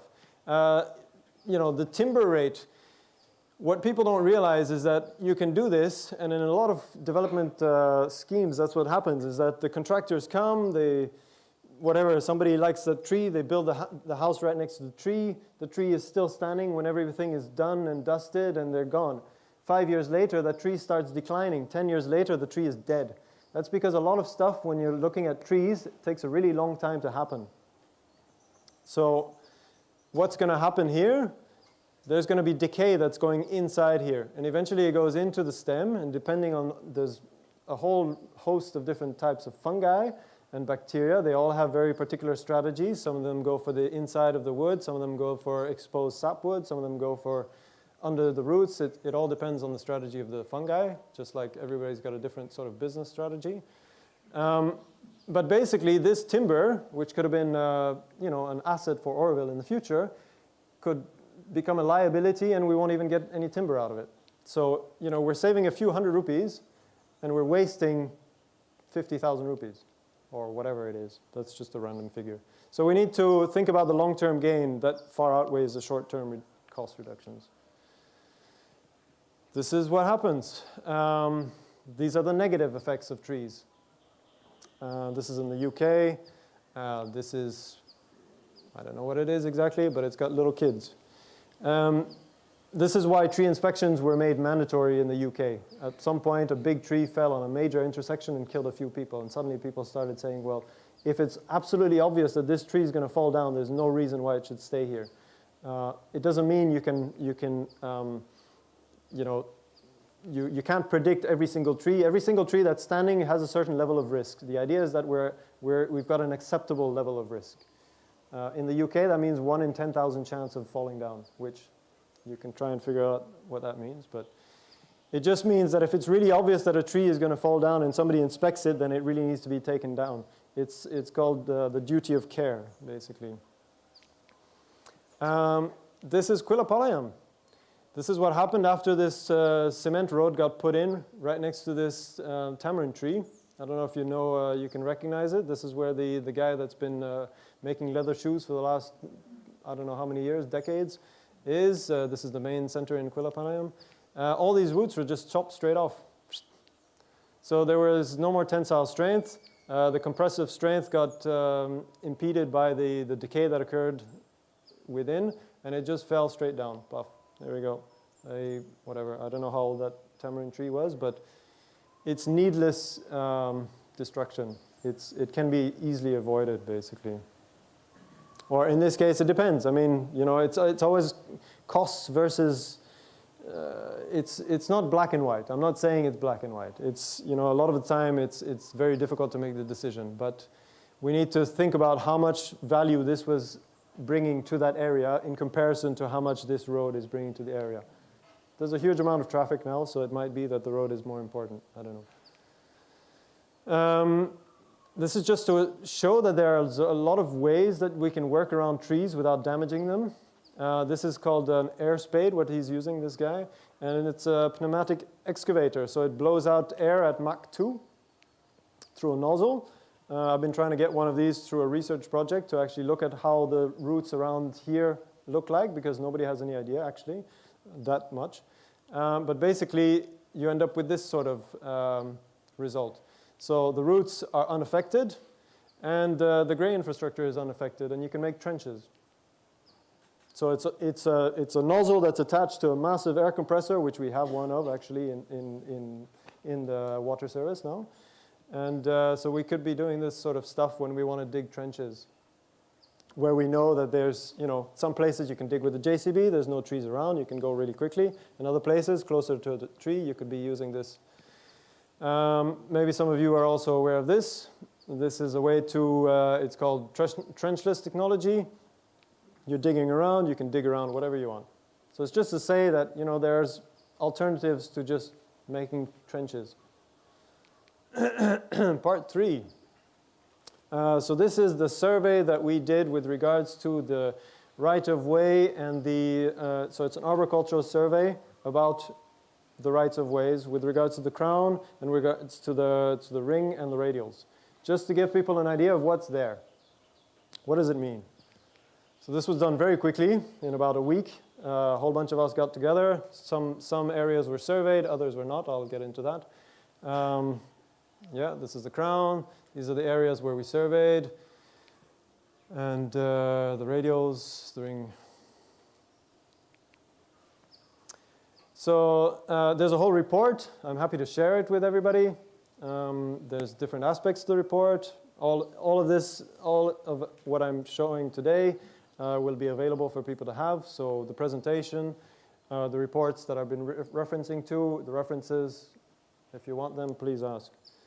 The purpose of the report was to quantify the tree cover present and destroyed within the proposed crown right-of-way specifically, and also to have a look at how the effects within the ring and radials would also be there. I wasn't too sure whether to keep it on the crown right-of-ways or to expand, so in the end I did, which is why probably it's missing the other bit here. Highlight alternatives that have been proposed. There's the proposed development to clear all the rights-of-ways, requirements 16.7, 4 to 20 meters wide on the radials, and the ring right-of-way is 21 meters wide. Limitations is we had a very short amount of time, so there may be some stuff which is not super accurate, but it's as accurate as we could make it within that limitation. What I would like to say is a project with this sort of impact should have appropriate tree surveys, impact assessments, and related studies before just going ahead. These are the findings. So this is the crown right-of-ways. This is what's already been destroyed. So that's nearly 900 trees in Darkali and the youth center in Bliss Forest, a number of species. Nothing's been destroyed on the ring and radials yet. Hopefully, let's see. Youth center, destroy trees if the alternatives have been employed. So I'll show you the alternatives in a moment. In comparison, so we've got 186 trees, we've got 48 trees, we've got 44 species. Okay, here I haven't, but in Darkali there'd be 88 instead of 712. This is because there's a lot of areas in Darkali there's a lot of natural regeneration going, so that's with evergreen species, which is really dense. It's maturing basically. But this is the amount that would be if you were to clear for the entire stretch of Darkali. This is not just the 80 meters that's been done. What's been done so far with the JCB is 80 meters by 7.5 meters, more or less. And that's taken these many trees out, including understory. If you were to follow the other way, you'd be doing that, including the entire stretch. Okay? Existing trees that would be destroyed following the current proposal on the crown. So it's 4,586, including some understory. The reason to include the understory is to give a more balanced view. But it's broken down further down in the report so that it's not just, I'm not just giving a random number. There's actual reasoning how we came to that number, and it's very conservative, actually. 30 minutes, huh? Okay. Sorry? You're at 45 now. I didn't hear the 30-minute one. I'm at 45, and I'm at how many slides? 32 of 54, oh dear. Okay, so let's go through it quickly now. Integration should have happened. The alternative proposals have a lot of merit.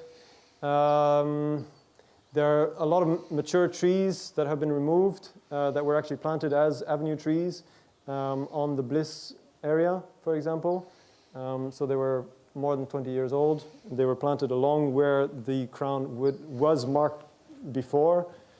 There's no integration of vegetation in the proposed projects. All assets are wasted. It's financially and ecologically more viable to integrate vegetation development plans compared to replanting everything, as mature specimens provide significantly more benefits than newly planted trees. So this has been proven on development schemes where you have trees. You're much better off trying to protect them during the development. It's much more worth it in the long run than flattening everything, doing the development, and putting in new species, new plants. There's a lot of trees that are under the 45 minutes you said we're at? Wow, okay.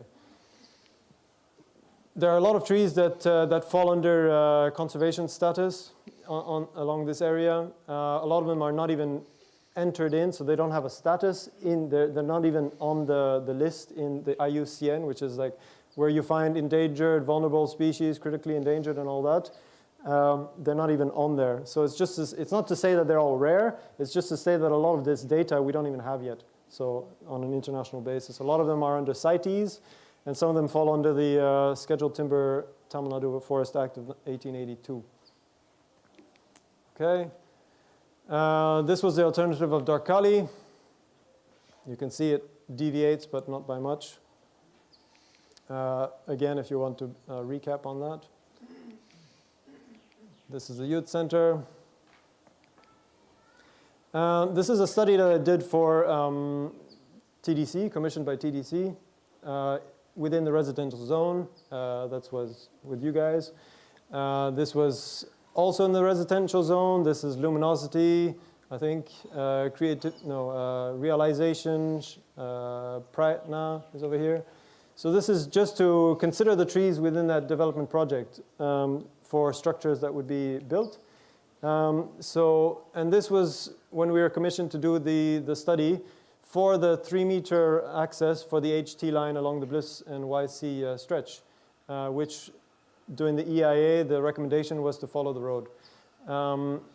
This was a 3-meter wide thing. The reality, so what I'm asking here is, we're considering where structures would go, but can we also do that where infrastructure will go and roads? Because we're talking about infrastructure, aren't we, anyway? We're talking about green infrastructure and gray infrastructure. So we need to weigh them up. We can't just say, well, green infrastructure doesn't matter. Gray infrastructure is really important. That's all I'm saying. So this was a 3-meter access. We're actually looking at a 16.7 meter wide right-of-way now. So I don't know why we did a study for a 3-meter axis when we were actually talking about 16.7. Why we were asked to do that. Like I said, there were some avenue trees that were planted along that stretch. They're gone now. They can't be replaced. A lot of these trees that we're talking about here, a lot of the evergreens certainly, you can't buy them in nurseries. You can buy them locally sometimes. You can buy them in Auroville nurseries. It depends on who's been sowing what. But you certainly can't buy them of any significant size. You won't be, it's not able to purchase them. They are not available. So you can't compare them to lampposts. If you were to, if this was full of lampposts and we would have decided, hey, we're not going to smash these lampposts, right? We're going to move them, or we're going to, okay, we can destroy them, but then we can buy them again. We can't buy those trees again. So all I'm pointing to here is we have a lack of understanding of the asset values of what we're talking about here. And that's not a bad thing. It's just, it shows where we're at, no? I mean, it's not great. This is the study that we used to figure out what we've got along the ring and radials. This is iTree canopy. It's been developed by David Nowak of the USDA. It's been used all over the world. It's been used in New York. It's been used in London to identify the canopy cover of these cities. It's been used in many other places. Basically, it uses random sampling method to show you a Google image, satellite image of an area, and then you basically say what's there. Is it a tree? Is it soil or bare ground? Is it an impervious road? You can decide the data that you're looking at. So basically, there was hardly any grass. There's hardly any impervious buildings. Most of it is canopy cover, so tree or shrub, or soil or bare ground. I used 450 points, which gives me a certain accuracy. So the final result was that we have 69.56 canopy cover in that area, okay? Plus or minus 2%. This is what's generated automatically from this report, from this program. It's a free program that anybody can access. You can use it. This is on the web browser that you do this, provided by the US government, basically. These figures are using US statistics, but they can be applied to get a rough idea, basically. You know, you're looking at 24 million rupees worth of CO2 stored in trees. It talks about the air pollution benefits. These are the existing trees. So basically, the reason I wanted to use this is because we couldn't survey the place. It's way too much work. You know, we've got other things to do also.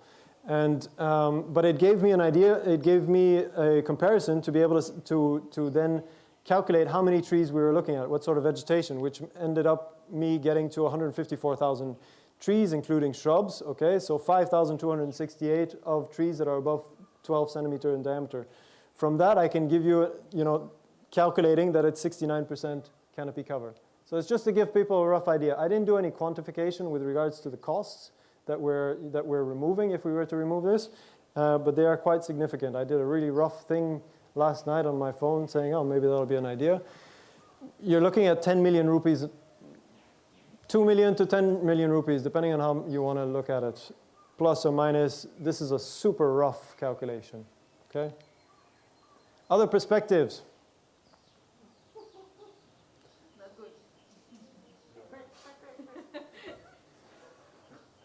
Very quick, from a different point of view.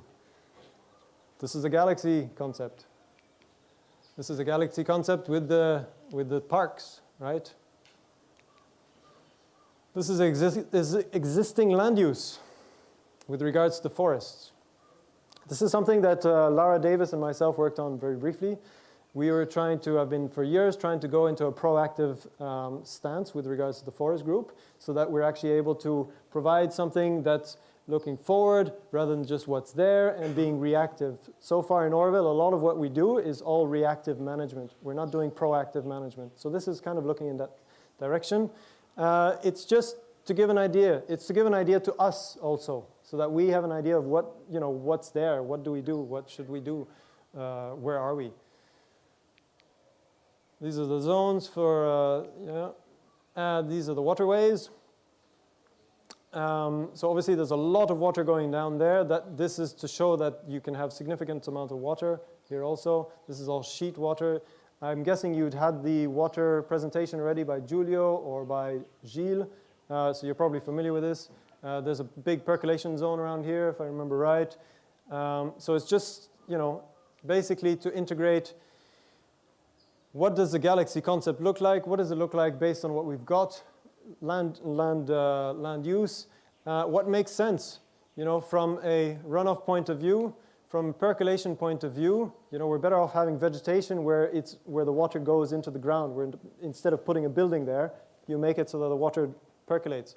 And also from wildlife corridors or habitat corridors, so that we're a city that has a canopy cover that's already in there. You can look for Tampa, it's there.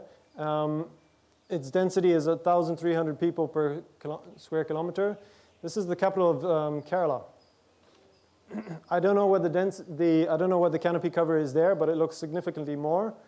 Their density is 4,500 people per square kilometer. Here, including the greenbelt. So if we're not separating the city from the greenbelt, we'd be getting 2,500 per square kilometer. So it's just to show that we can have green and we can have people and we can have population, and we'll just have much better living conditions from an environmental point of view. Finally, we're at the end. I was counting 1 minute per, half a minute per slide for some of them. So trees are, my main thing here is that trees are assets in the form of green infrastructure and should be considered as such.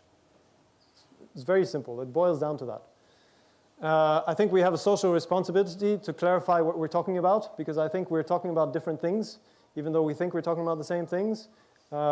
People talk about green, people talk about canopy cover, people talk about the city of the future. What does all of that mean? So we have a social responsibility. We've got social scientists that can figure it out, that we can actually see that we're actually on the same page. Do we need to, do we want open spaces? Do we want dense spaces? Do we want a combination of the two? Do we want gradients from super wild forests to super manicured lawns? Do we want to see, something in between? Do we want to prioritize form, or do we want to prioritize function, or we, have a bit of both?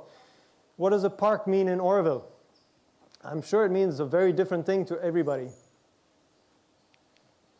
Thank you. That's it.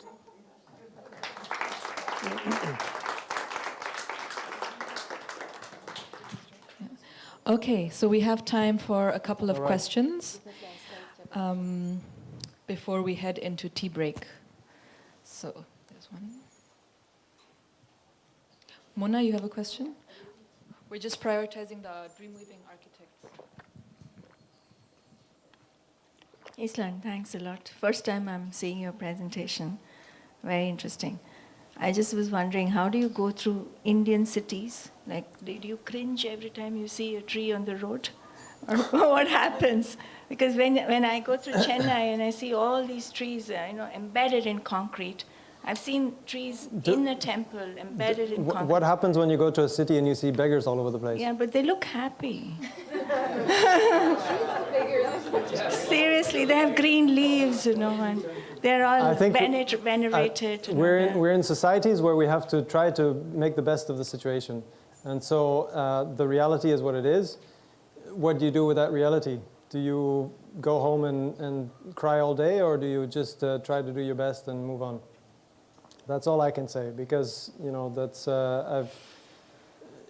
people chopping the trees to maintain the electric lines.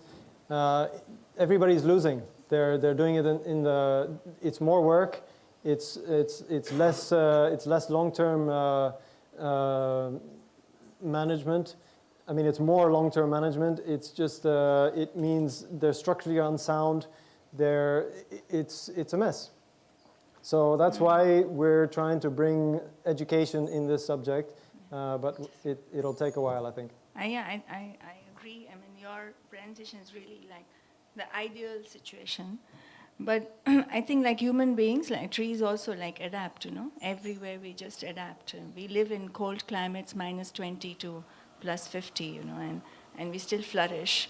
So I'm saying this is really good, but I guess everywhere we'll just have to, for Auroville, we'll have to find some kind of compromises, or maybe compromise is not a good word, adaptation. This is the best case scenario. Yeah, this is the worst case scenario. Right, Let's try to aim for as much as we can, but we're going to be in that. We're not going to be there. No, but that's it's for good sure. to know that's where we can aim at. But yeah.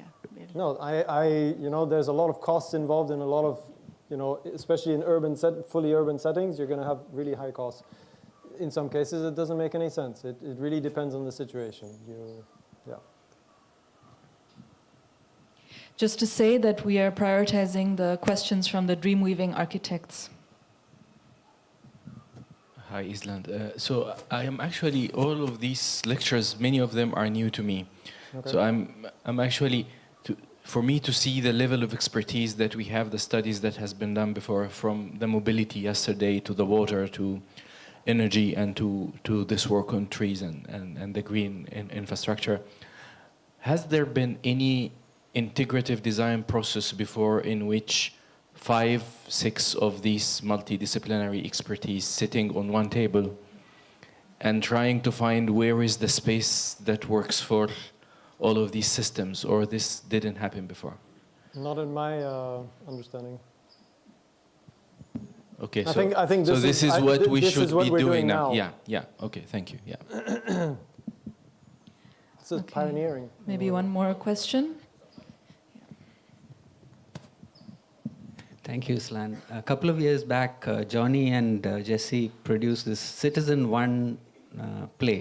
Did you see that? Citizen One. Citizen One. No, Citizen One. No? Yeah, I know which one you mean. Yeah, this one had a theatrical portrayal of what is happening right now with the road and the trees. So, and the conclusion of that play was that we must start transplanting trees. One of the conclusions was that. So, in that framework, how many of the trees that we felled could have been transplanted, and how do you decide what tree of what age, what height, what is the criteria?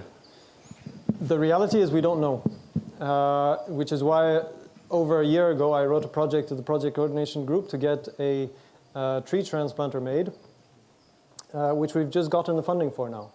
So with this, we're going to be able to identify, starting on a small scale, what can be transplanted relatively small. So we're not looking at tiny, tiny trees, but there's a little bit of that's already in place so that we've got a sort of reference. But there are some things that you just cannot transplant, even if they're this small. So it's a question of understanding the species, understanding the condition that they're in,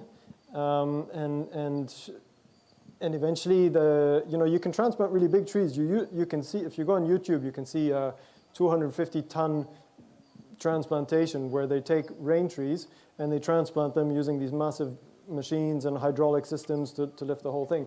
The thing is, those trees you can transplant. A lot of the trees here will have taproots. So if you cut the taproot, there's a very good chance that you can't transplant them. So a lot of the trees that we've got here, I don't know.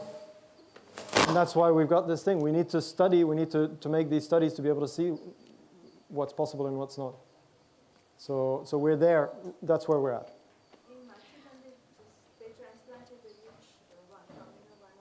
Yes, I know. I was involved in giving advice.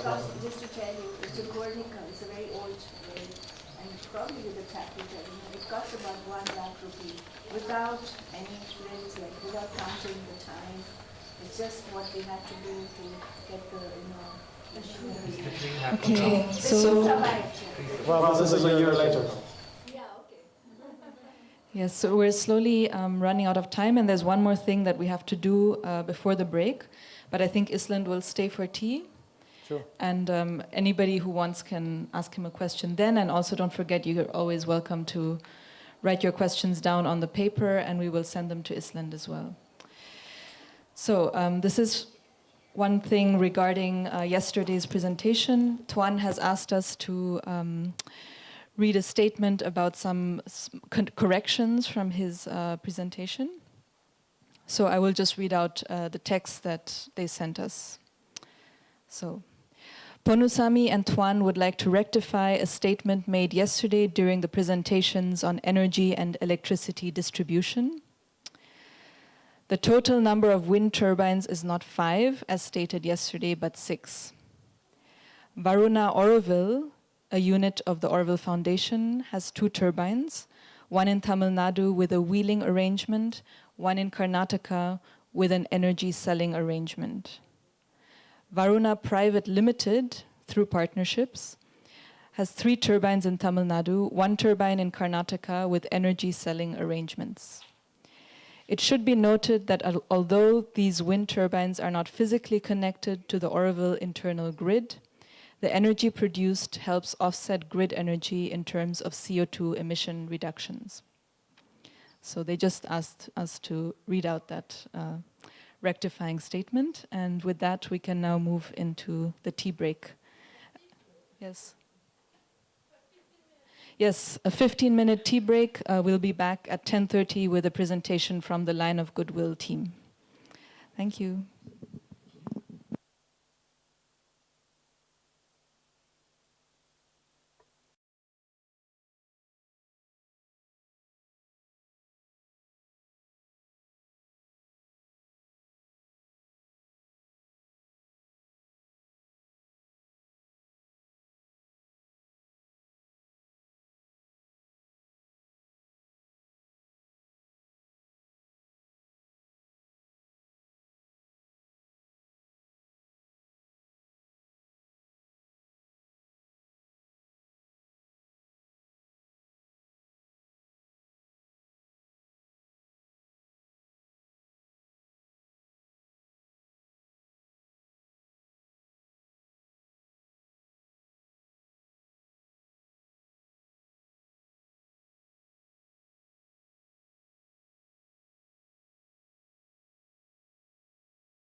Very smart girl.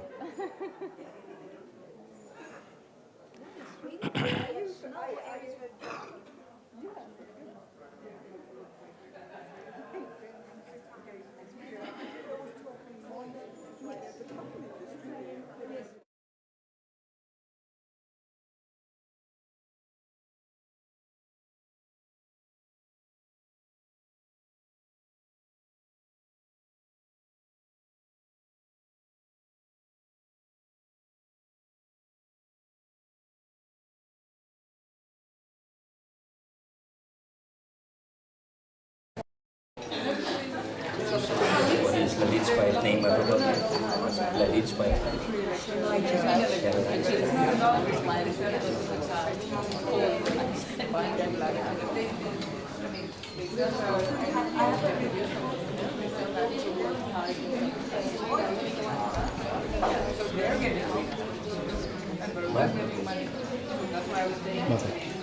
எப்போனா அவர் வந்து கை கட்ட இருக்கலாம் ரொம்ப கொஞ்சம் close எப்போனா செய்யணும் ரொம்ப சின்ன So everybody could start coming back in. We would like to start on time. 2 minutes.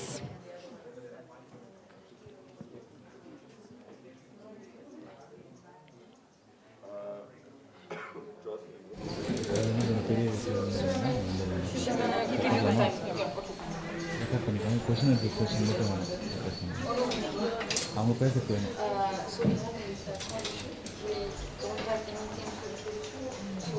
I'll do it. You want to introduce yourself?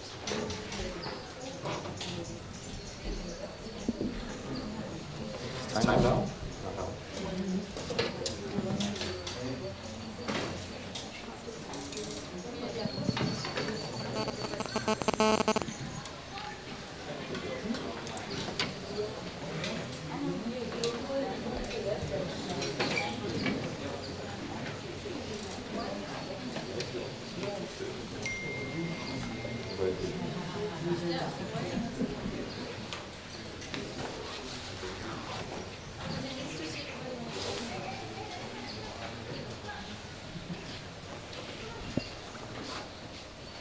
Okay, so I think we can start. Our next presentation will be by the Line of Goodwill team. We have here Torkil, Judith, Jaya, and Louis. And I will hand over to Torkil. But I can use this one, huh? You can hear me? Yeah. Okay. Okay, on behalf of the team, I will just introduce the project a bit, and then I will hand it over to other of the members. I'll first talk a bit about why this project came up, because it's actually a project that have taken nearly 5 years by now. A lot of energy and a lot of people have worked on it. Also a lot of architects from Auroville, both Helmut, Lalit, and Shalaya have been part of this team, and Anupama has been very much part of the team. Also external architect companies from Mumbai have been part of the team. So a huge amount of work have gone into this. It's maybe also a project that has been misunderstood a bit, in the sense that this team have only tried to prepare the ground for this. Whatever has come out of drawings, we have never ever gone into buildings. A lot of people in Auroville already have imagined the buildings and have an opinion about it, but we have never ever said how it should be designed. We have always meant that this should come up for an architect competition, so it's never been anybody else. That's maybe the other. I understood for some other architect that they thought that it was Anupama who's going to build this. Anupama has been part of this team, but it has never been that she was going to design it. It's just to make few things very clear. Maybe when I tell the story here, I will just run a drone movie with two. This is from the visitor center side. This is just the parking lot. If you just run it now, it takes 5 minutes. It's a drone movie that actually moves along where the line of Goodwill is supposed to be, or the line 1, as it's also called.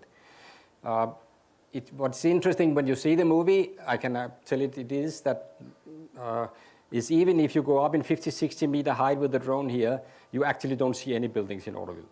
And you don't even see Matrimandia, which actually comes to a little bit of surprise to many people who think that Matrimandia is so visible.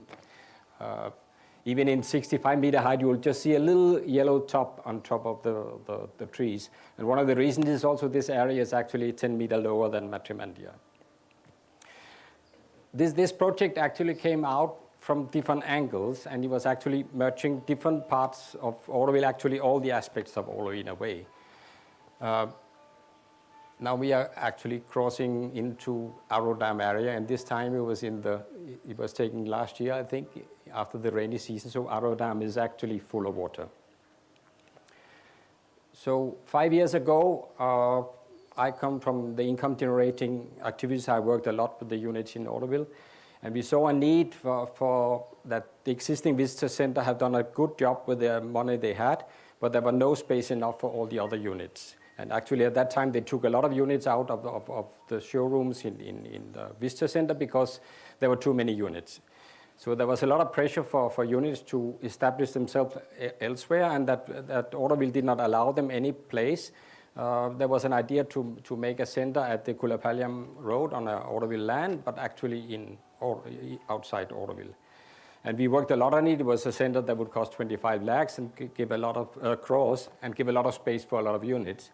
But eventually we saw that why put all this energy into developing something outside Auroville. And then it was actually Nicole from Visitor Center who told there was actually an old plan that there should be, that one of the lines should actually be a new kind of welcome center. So, and then we also met people from Matrimandias who was actually at that time working a lot that they had to design the new reception center, that the new, the only entrance to Matrimandia Garden and will have a reception center, and that was already part of that line. It has always been planned that it was part of line number 1. And Louis from the Habitat here was just finished Sunship at that time, and he said, I want to do something much bigger. So these three energies came together, tried to work on this, because you could in some way say it was a bit stupid because line number 1 is by far the longest and by far the biggest, and so why start with that one? It's a little bit, why do that? But it's actually because it integrates all the aspects of Auroville. It integrates the welcoming part, it integrates the living zone, the habitat center, and it integrates Matrimandia. And that building for Matrimandia is extremely important, and Judy will tell about that a little bit later, because it is actually we are coming into, it's beautiful in the morning, huh? Yeah. It integrates all aspects of Auroville, this building, and it's also the main corridor for all the traffic in, because it's the only line that actually touches the outside, and it's also the line that holds all the visitors. We had close to at least before Corona, and we'll probably come back again, we have close to 1 million visitors now, and they all have to follow that line in. So it's that intersection between this line and the Crown Road is, of course, of very utmost importance. So we started working, and first we approached the existing TDC at that time and said, we just want a site permission. And of course they didn't want to do that. They said, we can't do that. I said, you were there. And we said, why not? Because we just want to build the master plan, so why not give us site permission? But after some time, we came to some kind of agreement that we had an agreement that we could at least do a study of this line. We found it a little bit funny that it was called a feasibility study, and we found it a little bit funny that you had to do a feasibility study of the master plan. But that's how it came out. So we made first a study. Lalit made a huge study of all the data, and afterwards TDC asked us to take a consultant from outside, and Anupama, together with Badli Boy, a large architect company in Mumbai, came in, and they did another study, which from Mumbai architect's side says this is actually the DDP for this area. We started out quite well with TDC in the sense that they actually arranged a meeting with the Arrow Dam. Arrow Dam is where the building crosses through. Maybe I'll just tell you here. This is a kind of, you can see this is Matrimandia. We have put the lake in, so we are a little bit ahead. And this here is the part. This is the visitor center parking. So this is where this line goes. And this is the reception center, which is needed. And here you have the crown road. So this is where you see it all in a way.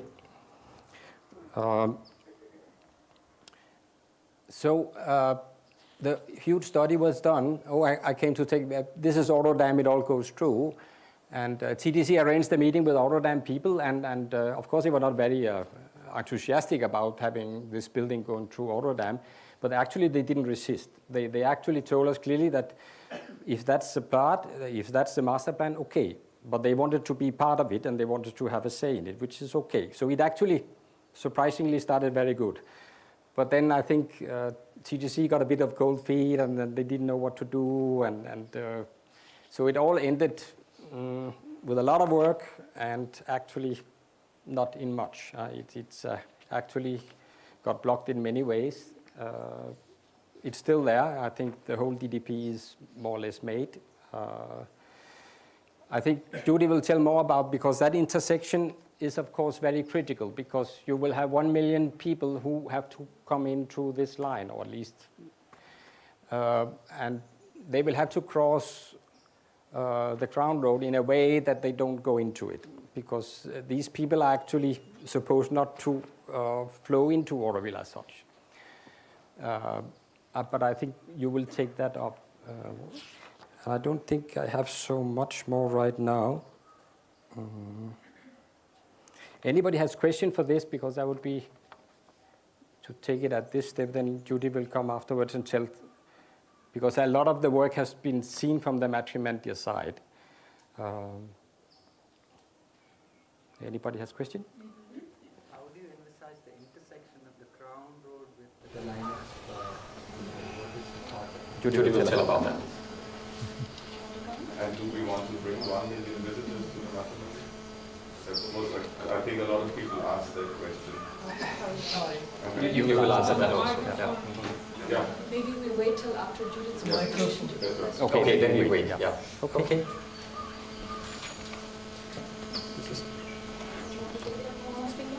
Maybe. I have to be. So, good morning everybody. I am Judith, and it has so happened that this project is very, very close to my heart. There was a time when we were being asked at Matrimondir to find solutions to what we were going to do at the point where the lake was finished. And we had to find a way to remove all those temporary buildings that are right now on the site of Matrimondir. We were very much being pushed by planning to find a way to deal with the access aspects of that work. So in the design of Matrimondir, there is this aspect, which is right up there, which is the reception pavilion, which is part of the very original plans from Roger of the Matrimondir. And we also have, so a reception pavilion implies that you're going to receive there all the people who are coming to Matrimondir. But years and years of experience, as he rightly mentions, 1 million visitors, it shows us that we absolutely do not want to be receiving at this point these kind of visitors. That's not how it can possibly work. So in our vision of the thing, we were trying to figure out, first of all, the viewing point that exists at the moment for this large number of visitors will disappear into the lake. So something has to happen also to replace the viewing point. We spent many weeks trying to find a way to transit all these visitors, and every time we looked at the map, we were told, you can't go there, it's the line of it's the line of force number 1. It's off limits, it's marked on the master plan. And in a moment, there was a moment where there was a sort of epiphany, which I realized, but that's exactly what we do have to use. This is the way that Roger has actually implied within the master plan that there is access from the ring road all the way to Matramondia.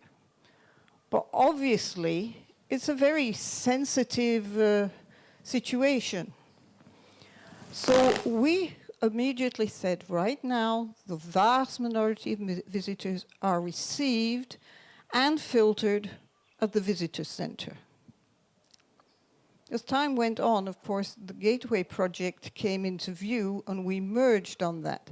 But for us, we were just thinking, visitor center right now for us, or pro-COVID, was a bit of a makeshift. We were always a little bit rubbing shoulders there to deal with all this vast number of visitors coming to Matramondia.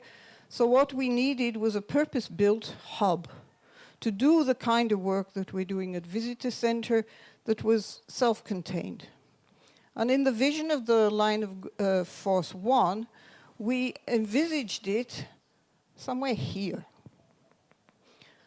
beyond the Oradam Perenbrook land, with bridges crossing the Perenbrook land.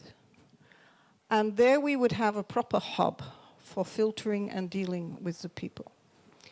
What it implies within the whole line of Force 1 is that the viewing point problem could and perhaps should be resolved by simply putting all this viewing up on the roof of this building, because the building is supposed to be ground plus 1 to 18. It's low at the Matramondia end and high at the Ring Road end.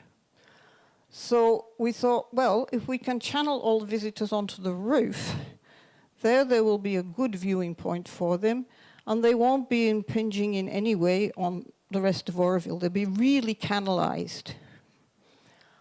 But then we have also the visitors who really we are accepting to come into the Garden of Unity, the Park of Unity, into the Matramondia itself. So how to deal with them? Because there's this big filtration will be happening here, and then how are we going to get them there? Replacing all these dusty buses that we're running up and down all the time, and making something that's...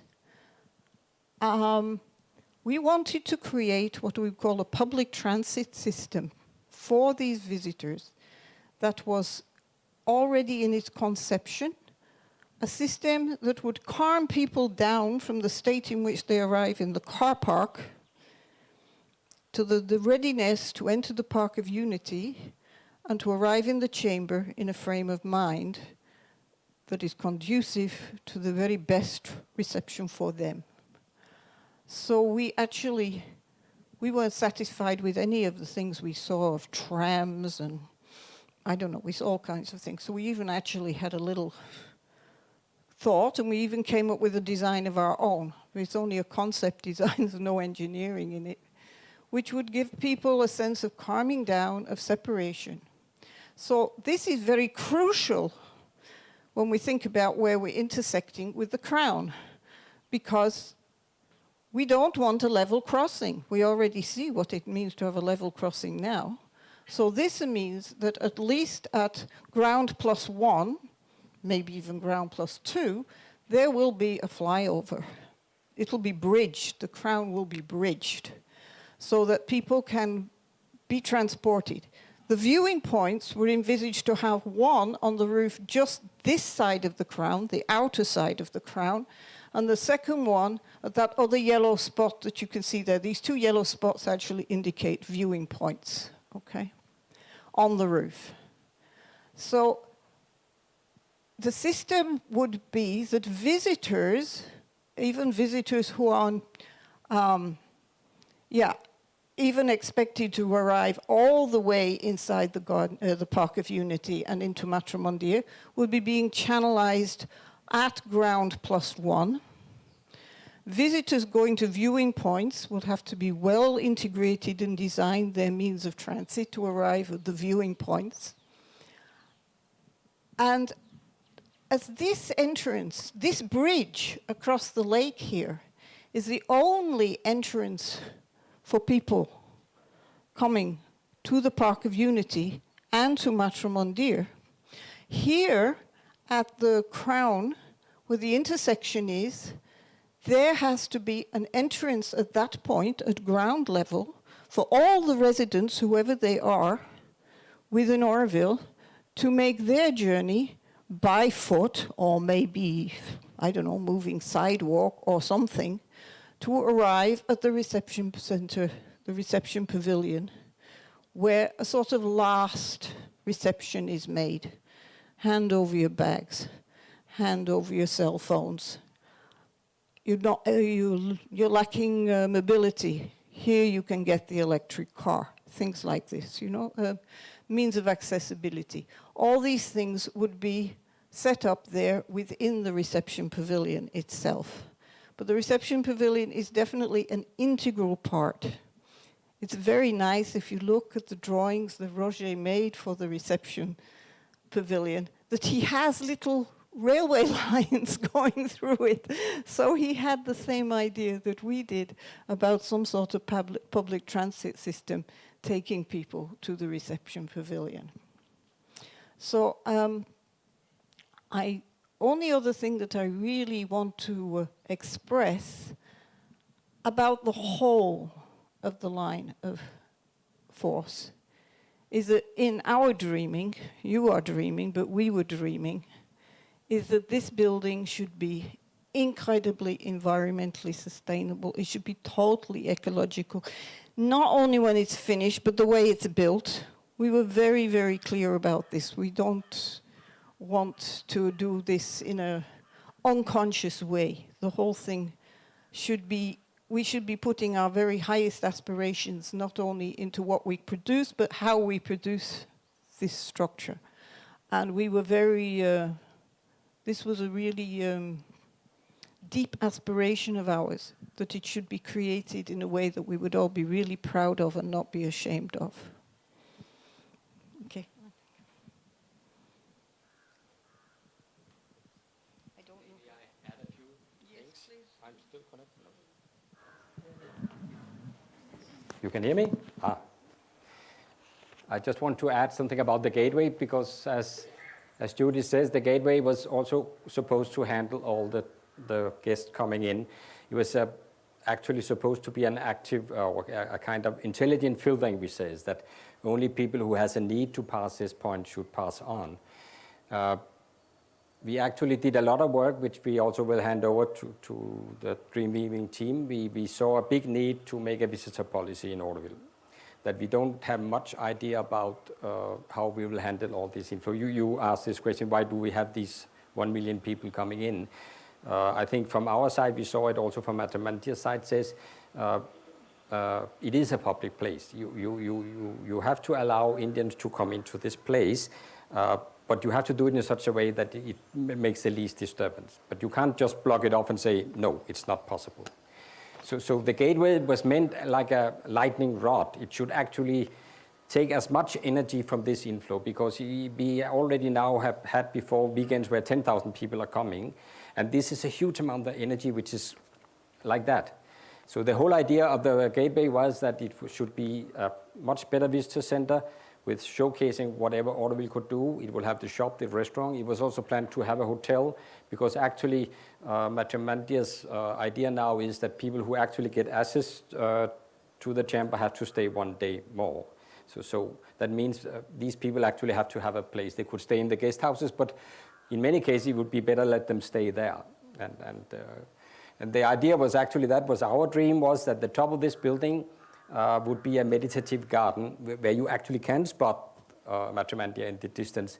But it was meant also to take these people's energy out. You don't have to go in. It's enough to go there and see what is there. You don't have to penetrate all the way in. So it was actually meant in many ways to handle this energy, which can be difficult to handle, but which we have to handle, because we can't just close it out. So we have to find a way to handle it. I think that's all for now. I don't know if you want to take a little bit about your ideas about... Maybe I'll just add one more thing. one of the main problems in these very lines, suppose this line is actually 800 meter long. And of course, we cannot imagine to build it in one go. And that has been one of the big planning problems, is how to bite that, because it has to be built in phases. And we saw first a phase of building a reception pavilion and the gateway, and then build a part of the habitat. But it will take many years to build it, and it had to be chopped up in pieces, and it will be different architect who did it. So the whole work for this line of force was actually to make the comprehensive study of this, and then hand it over to many, many different parts, because it might be built in 5, we already mentioned 5 sectors, but there might be many, many different architects working on it, but the final building should be kind of working together. So that has been one of the big problems. And I think that has been one of the problems of these lines, that if we had a lot of small building, it would be much easier for us to chew. So the lines have always been a bit of a problem to chew into.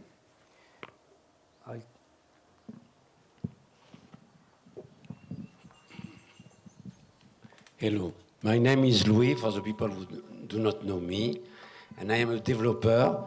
I have been doing Citadine, and La Maison des Jeunes, and Sunship, and Terrain Mata. And really, when I finished Sunship, I felt the growth of the population is going so slow that really we have to go fast and to start by big project. And so the first phase of the line of goodwill will be for 500 people, and there will be simultaneously different phase, because all the line of goodwill will be for 8,000 people. And we need really to have people to come and live in Auroville with Auroville spirit. And the idea that we have the experiment of Citadine as well Sunship is to have a lot of common space shared, as we have the art center, as we have a cafeteria, a Citadine, a workshop to maintain the place. It could have a conference room, it could have a kindergarten. It's almost a city in the city. Little by little, all the common space for the 8,000 people will be developed according to the growth of the place. And of course, we will work a lot on the materials that we are going to use to have the maximum of ecological material. We are planning, of course, to have all the roof partly of solar panels and urban farming to be able to feed the people living there, and to be able to give the energy from the solar directly to give there. And we'll, of course, recuperate the rainwater to do this. So it's very important to go on this. And of course, the habitat will pass over the Crown Road. So there will be a link between the habitat and Crown Road. Voilà, mes amis. I have a few comments for the Crown Road. Because the existing road which passes by, which actually lies in the lake now, might come down very fast if Matrimandia proceeds fast. If the Crown Road comes, they probably want to take that road down, because that road that passes Matrimandia fence and the existing entrance have been a pain in the ass, sorry to say like that, for Matrimandia a long time because of the dust. So they would like to take it down as fast as possible. So the Crown Road would very fast make a change if it came. And the other thing I would say about this line, that even if that junction is very tricky and very important, it doesn't come that fast, because if you imagine to build it in phases with the reception pavilion, maybe the gateway, and then the first part of the habitat, it will take quite some years before we reach to be able to cross the Crown Road. So it's not that the Crown Road has to come immediately for this project. And then I would say, because I have to do something for this project, it could be a very beautiful project to do, because it integrates everything in Auroville in a way, and it could take a lot of the load of developing spotlights all of Auroville, that you focus all the development just in one go, in one area. And all the land is there, except for the land for the reception pavilion. There's a few spots of land that have been pending for many years, but the rest of the land is there. And actually, when you walk the line of forest, it has been very well protected by TTC. There's not a single house within 100 meters of this place. So there's not any issues of, I must say, TTC has protected the lines very, very well. Yeah. Question? Yes. So my name is Jaya, and I would like to say a few words about why I have been so involved in this project. It has to do with environment, it has to do with the social environment, and it has to do with the development which we see happening around us and in India. I've been in Auroville almost 40 years now, and I have seen what is happening in our surroundings, how fast it goes also at the present. When I drive to Chennai, I have observed over a number of years now, the high-rise coming up very fast. And I know what high-rise means to live in. We can even see in Auroville where we have even 3 or 4 floors, that often you have the stairwell and you have the flats on the sides, and I know what it means to live in places like that. In India, I would say now I'm just doing an assumption, no? But we have now, I think it's the middle class who moves into these places. These children don't go mainly to the government schools, which means they will be in schools which don't have big areas.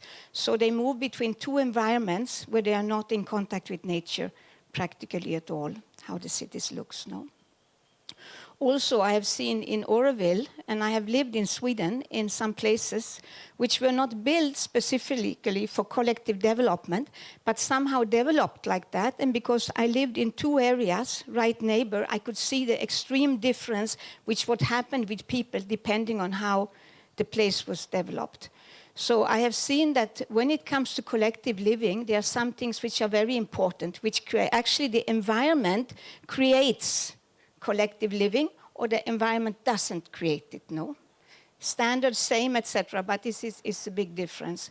So so there is the thing about how do you create, we need to have density. I have lived, as many of you know, in Gaia many years, built my own house with earth blocks, one of the first houses built with earth blocks in Auroville, 2 stories, and had solar through the years from the beginning.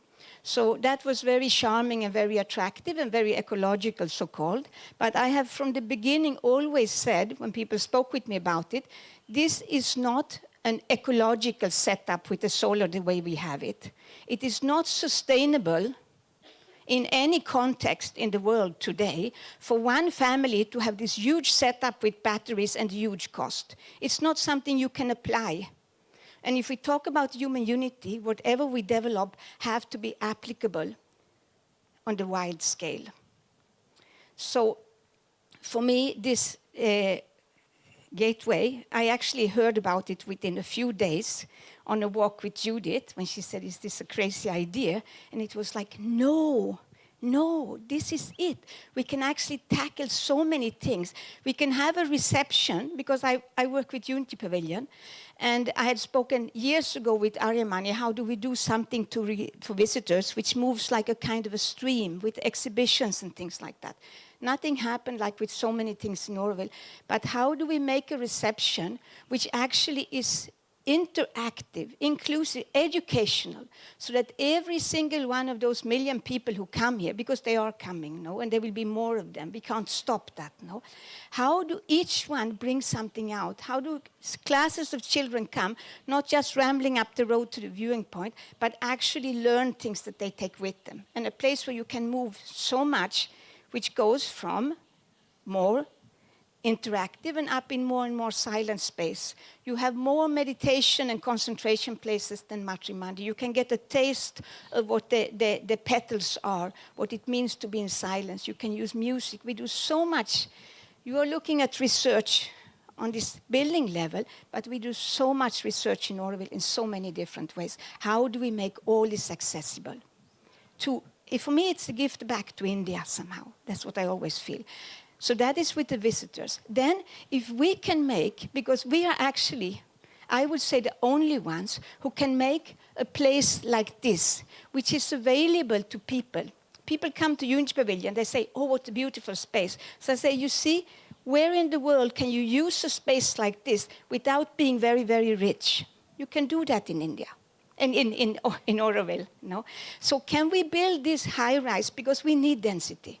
If we look at, anything I read about the elephants and the tigers or whatever, if we don't give space for afforestation, for nature, then they get less and less, because we are the most adaptable species, which is great, but we are also the most invasive species, which really hurts whatever is around us. So can we use our consciousness, and consciously, because we can actually create the spaces where we live in much smaller spaces, where we condense, and we can make it super beautiful and super good. We don't need to each one have a house, big house in the garden to have space. We can actually, by our consciousness, create this in a different way. And these things are what really calls me to this project, because I would like us to make this high-rise, this is a hillscape, so you don't have that big thing which is like that. It goes on the sides up. Here it goes like this. So this is something Rocher came up with a long time ago, which architects now very cutting edge are working with in the world today, no? So how we can do this. From what I have understood in following the discussions within our group, here you can work up to 4th level with earth, and then you can have the part that goes up, you can have in very light construction that you basically assemble, no? How do we create within this is space for 8,000 people to live. And Auroville needs to expand. And if we expand 8,000 people here, we leave. We can leave things. If we're going to do houses and garden, there's no space left and no space for the really wild animals. I don't know. Because it's just eating up the space with what we want in our surroundings, sort of, no? So I think what Islam was saying this morning about where is this movement between the very wild and what is garden-like. This we can move and we can minimize it, because here we have green inside the house and we create villages. We do the research, how do you create villages of living, and how do you do it with diversity? And I don't have the numbers, but I know that you guys have it. This is basically 0.5% green, 0.5% open spaces, collective spaces. So even if I have a small space for myself, the 30 or 40 square meters as suggested in the original drawings and like that, I have access to all the rest, and I have access to the roofs. And all the buildings are interconnected, or there are different architects, but parameters are that you can move, you can cycle, you can do all this. And if we can do this, we are actually doing something for India also, because we can shift what is happening outside. That's going to only be shifted outside by very rich people in very much with that type of abundance, no? We want to do it with simplicity and abundance, but really, like Judith say, from the beginning, from how we build, the people that build, the working force, it has integrality. And one thing more I want to add, which is also for me part of it, is the fact that when they were buying the lands in Auroville, they promised that the people would have work. And yes, we have given work. But today, by Auroville, for me, by India's own development, but by Auroville also, in this area, all the kids are educated. They need different kind of work. I see the young women who are engineers and now are working in different places in Auroville because they can't get jobs. If we do start to build a city and we do this, we have jobs for the people. And there will be jobs for qualified people within these spaces. It's no more amas and gardeners. And I think that is really, really important in our commitment. So these are, I think, some of the main reasons why I have been deeply involved in this, and from the beginning. And in the retreat, I actually put this on the table already. In our internal notes, it was mentioned, but in the notes which went out to the community, it was taken out. No, but it's actually been here that long in process. And we have all been pulling together. The research that has been mentioned does not come for free. And we have all been pooling our internal resources to do that. And I think that's how Auroville works, and it's really amazing. Thank you.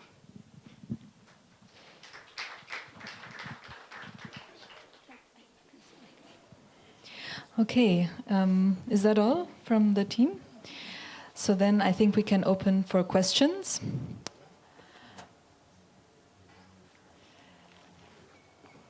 Any questions? Okay.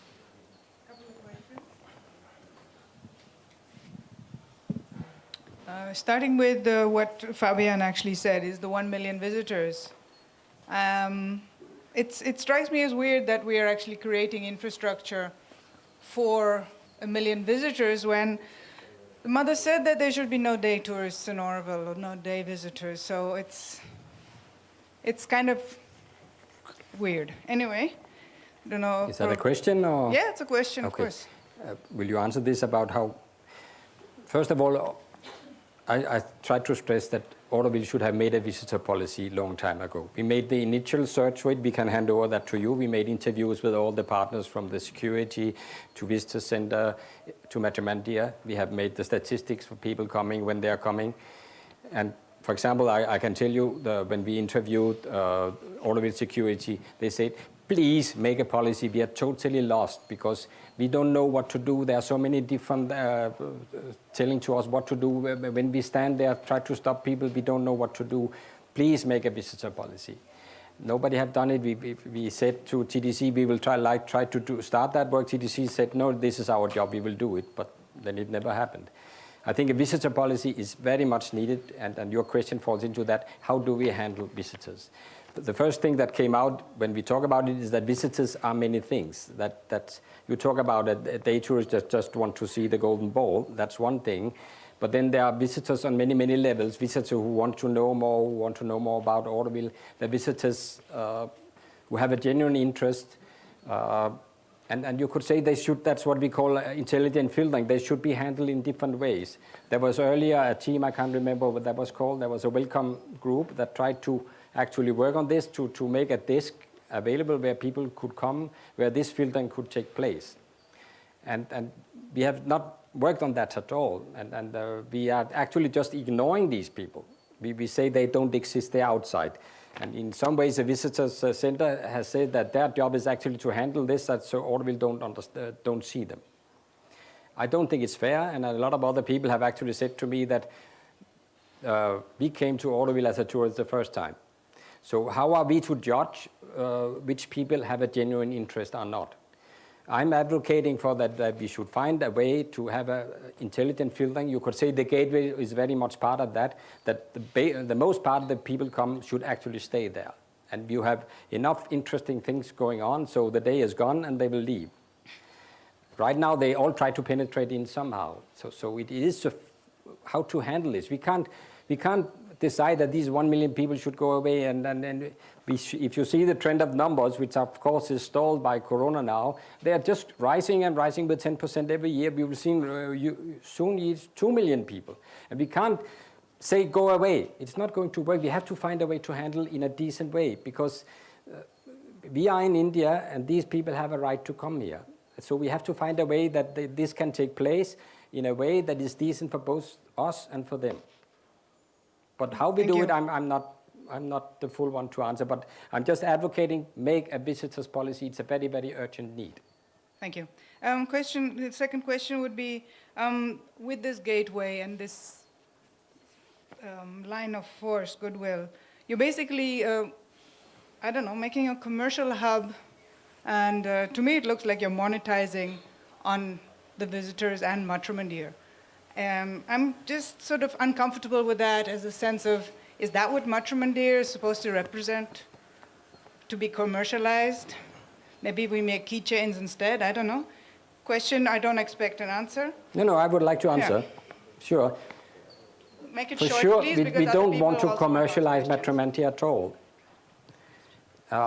You could say Auroville units is a big part of Auroville economy. So actually to say we should be not commercial at all is also very difficult. We have to find a way to handle these aspects together. For sure we should not commercialize Matrimandia, and I think in all the discussions we had in our group with Matrimandia together with us, we found a very, very nice way of handling these things that did not disturb any of us. I can tell you Matrimandia is very, very, very strict about this issue. So it is actually, the gateway is actually, in this geographically it's actually isolated because there's a canyon that goes through, so it's actually very well positioned that you actually have a kind of geographical protection. So this kind of what I call intelligent filtering can take place. You could say that the gateway will be in a certain way commercial, and I don't see any problem in that because our units are commercial, and that's how a lot of income to Auroville comes. So you can't ignore that fact either. It would be a little bit of illusion also. If you, Okay, so we are going to try and have one question per person, and if there are any, if a person has more questions, we can come in the second round once the questions have run out.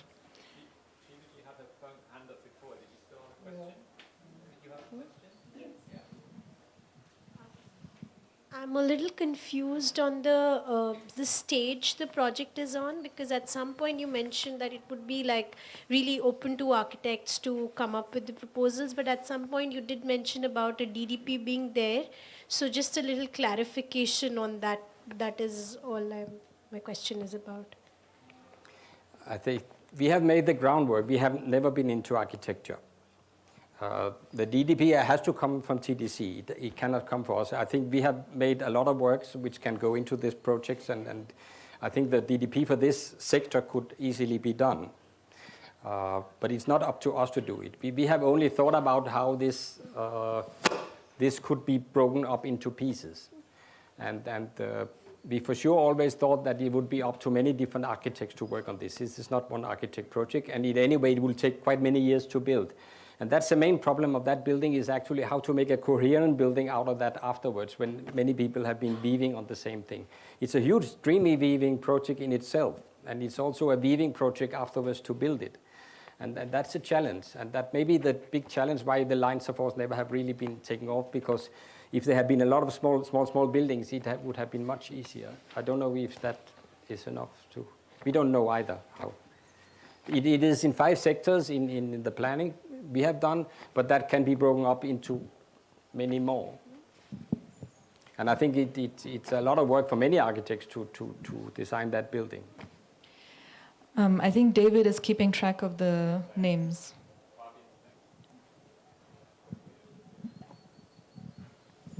Yeah, very quick. Manu asked a question about the relationship of the line of goodwill and the crown, and we are here mostly starting with the crown.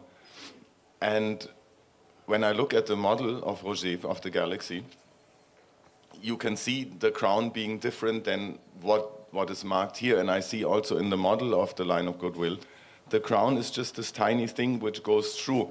So again, it brings me to the question, how adequate is this translation of crown into this clear-cut kind of road as we see it here? And even that really grand design, and I like it how it sits in that aerial zoom, has its difficulty of reacting appropriately with the crown. So is there anything more? You just said it would just go over the crown, but that can't really be it. There must be more interaction. No, it will be a node. I can't tell you everything because anyway, I'm not an architect. But first of all, the crown will be the main corridor for all these people living in it. So that node will come out with a lot of traffic already. Then you have this conflict with all the visitors passing it, which has to have some very intelligent way that they don't allow to move into that corridor.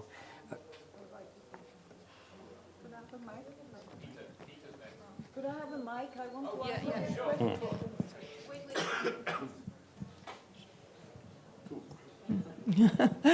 Sorry. But there will also be because it will take some time before you reach to that point. So there will be temporary phases where there will be roads coming in for the, because if you don't build right there the first years, the ground road will just pass by, and then there will be temporary phases with the roads connecting in from that point. The main problem comes when this transport system, which have been talking about for many, many years, it was a tram earlier, if there's a modern way to do it, that will cross it in some way. That will be another problem, yeah. I think that my understanding is this is a kind of dream weaving for the crown. So I think that when we bring this project here, we're bringing a big element for you for your dream weaving. How can these two things work together harmoniously? in our dream weaving, there is definitely the feeling that it would be just wonderful, because we live in a very flat landscape, if this can be a hill for us. And that you would be able to start at the low end and walk all the way up to the high end, right? That it would add some whole dimension to our city life. And that, so these things all imply the public transit system, the very fact of it being an entry point also for all the Aurovillians, or I won't say the Aurovillians, I'll say the residents of Auroville. There are more than just Aurovillians living here. On all these things imply that that is a super crucial spot where a great deal of thought has to be put. You know, like, what's going to happen when the residents all turn up on their electric bikes? Where are they going to go? You know, because they're certainly not going to start driving up. We don't want to have any more vehicles beyond the crown, right? That would really be the end point. So we don't have an answer to your question. In a way, it's kind of this is throwing it open to you. How can you weave in all these elements that are implied by this development into a really practical but really also very beautiful and meaningful way of these two intersections, this intersection, right? Thank you. I'll just add that if the reception building comes fast, that means the existing road system will disappear. That means that people's access to Matrimandia will actually come from the Crown Road. So already at that stage, the Crown Road gets very important to take the load of traffic in. Is that and enough? Super important that we should get it to the point that it's not the kind of traffic that goes down that road now. That's really important in your dreaming, you know, to ensure that that is not the kind of traffic that's going to continue. That's really important.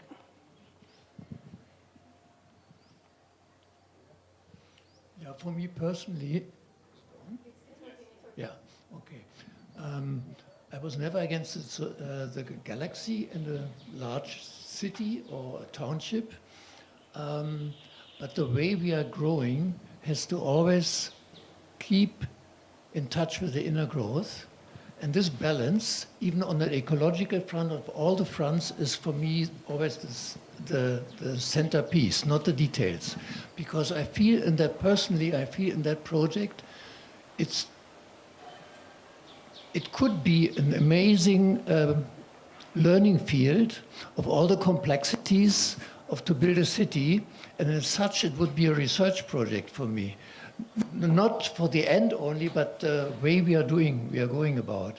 And when I read through Anupama's brochure about this thing, which is the one I have, where she talks about community building and then proposing this, this project, when you take it serious, then we have only to find the ways how to go in phases and keeping pace with what we can do, and not going too fast, keeping up with the world outside, which is progressing in an incredible pace towards the next world war or the next crash, financially or ecologically. So that's what I mean when I see such a project now in relationship to our growth, and that is also battle which we had just the last weeks and the last years, actually, always between people for development, but what development, in which way, how fast, and how much, of course, to make an effort to go for that, and to have always the goodwill to integrate all these different facets, but very critically. And then I find it is an interesting, it's a very interesting project.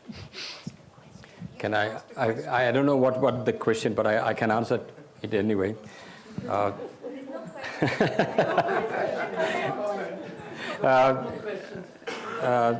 would say development in Auroville has always been a chicken and egg situation. That we say There are no people coming, so why should we build? I have always said development is actually always opposite. If you build, people will come. And I come from the development sector. I'm actually an economist and specialize in economic and social development. You always prepare the thing and it will come. I can tell you many people would like to come. Also very good people would like to come to Auroville if there was a possibility to stay here. So it is linked to building houses. And I'm not saying you should build 8,000 in one go. Auroville will not be able to handle that in any way. But you could at least plan it in phases so you had a kind of reasonable development that could, and I'm sure the people would come. It's always been that. I think they all, okay, Peter. I know that, but for example, water, we were just talking about it, and looking at the reality where we are and really facing it. This is not yet in this projection, all these thoughts are not integrated. It's a dream-weaving project in itself, Peter. We have only prepared the ground for it. To define this project and to building is a dream-weaving process in itself, much bigger than the crown road.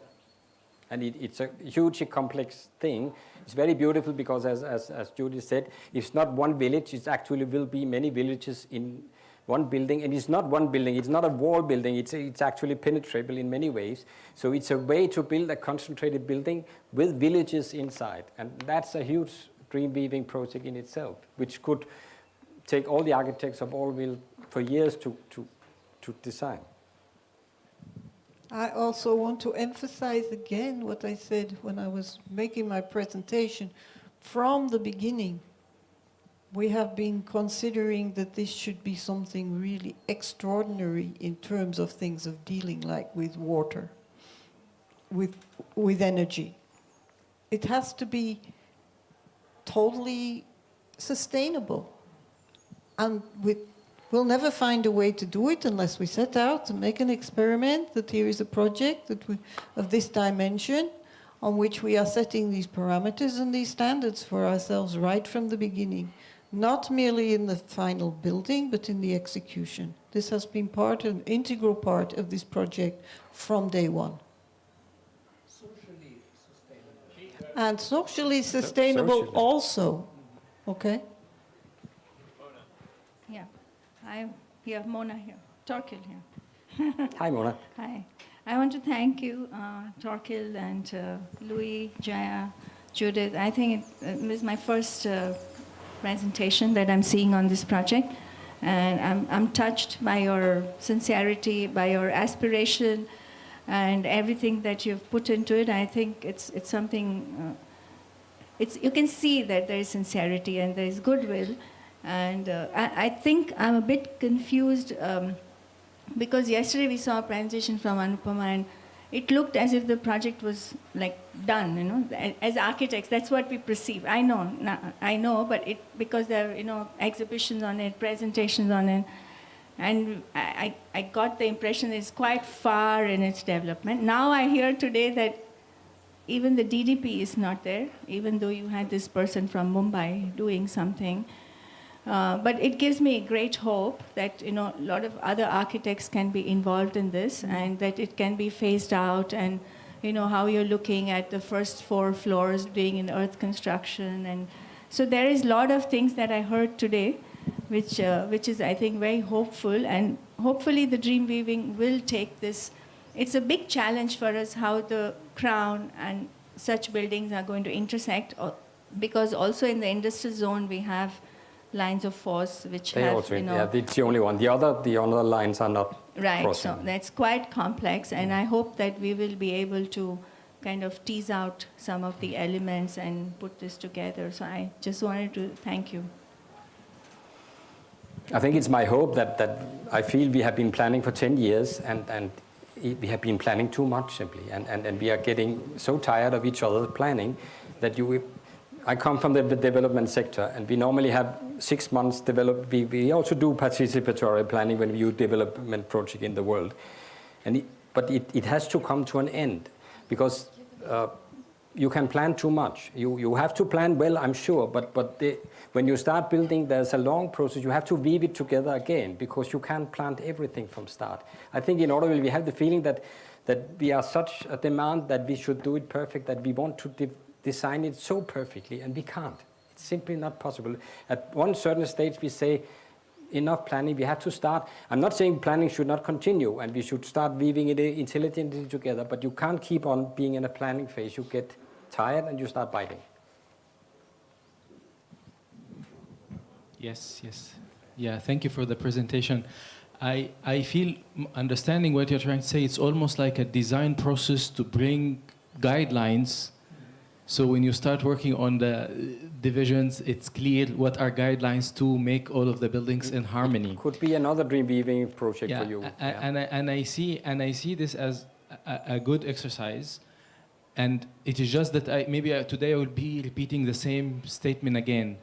Maybe what Peter was trying to say, what is missing is always the integrative. And when you said several architects working, I even feel we have seen amazing presentations on energy, on trees, on water, and the experts coming, I'm not even saying 5, 6 architects, but on one table, all the experts coming to create this integrative. And I feel the right attitude is not to sit back and say that it is not integrative. The right attitude is for all the experts to come and engage, instead of saying, no, it's not integrative. And then maybe, if this is the attitude that we have in Auroville, maybe actually we will have several examples that show highest level of all of these fields coming together. Yeah. Okay, thank you. On this note, I think it's time to move to the next presentation. Again, if you have more questions to the Line of Goodwill team, please make note of them and we will pass them on. You have 2 minutes to stretch if you want.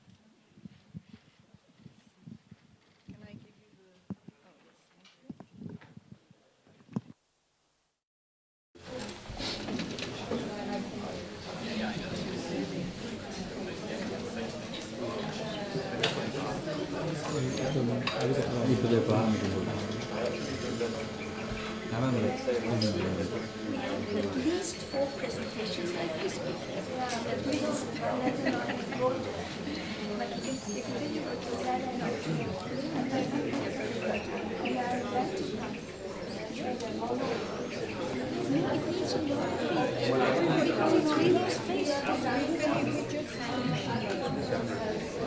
Project we all did together.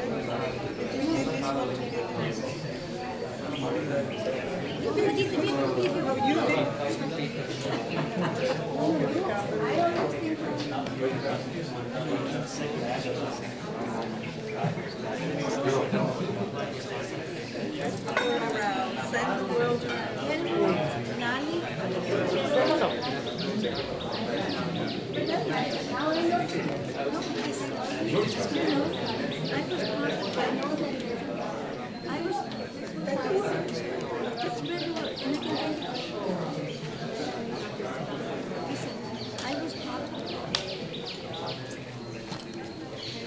organization.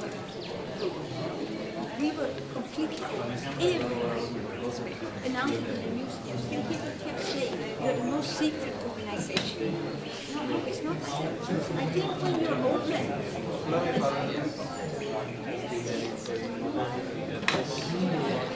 because we are doing the ocean, we have to tell them we are also. It should be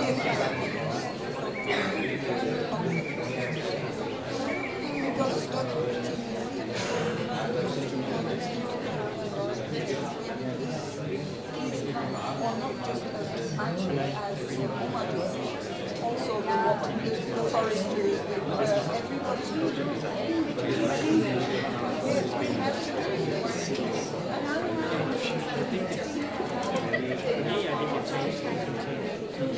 I cannot stop it. But I want to tell you one thing about our meetings. We had presentations about it. Every time we were ready to be shocked. And actually every time we were not shocked. There were lots of questions about the presentation. But every time actually this was brought up around we actually I'm not one to come and stay. Otherwise, how will you build if you don't have perseverance? No, I know. I'm totally alive to this thing. There's a joy to it.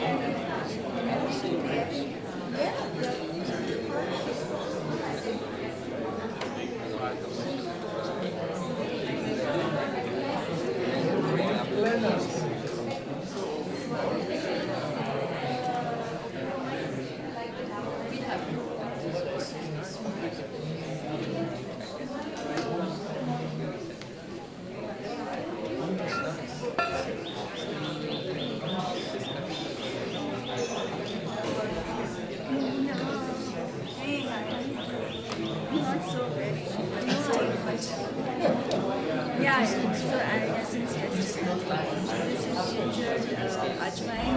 I put lemon today, but I put the whole lemon. The skin has so much.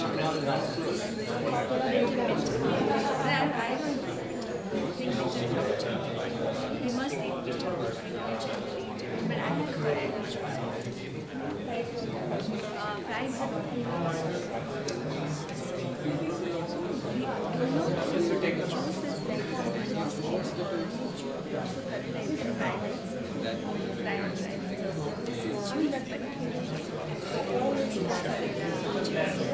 Fried Karela chips also very tasty.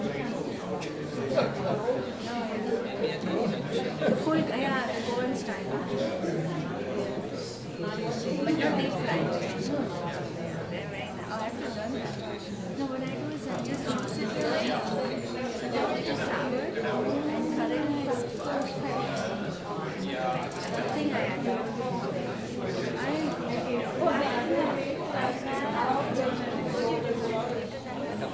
Actually, I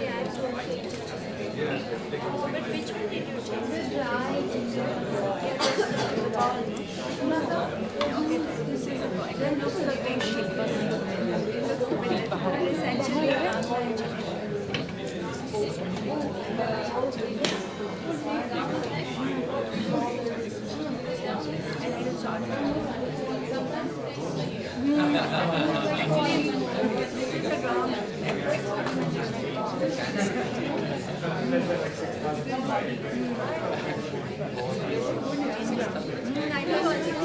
You can come back, guys.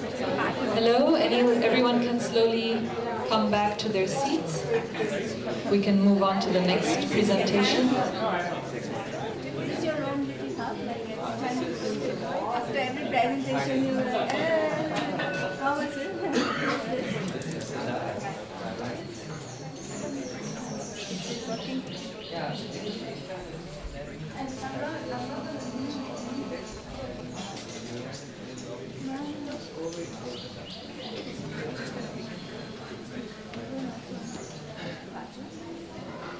Everyone can slowly come back to their seats.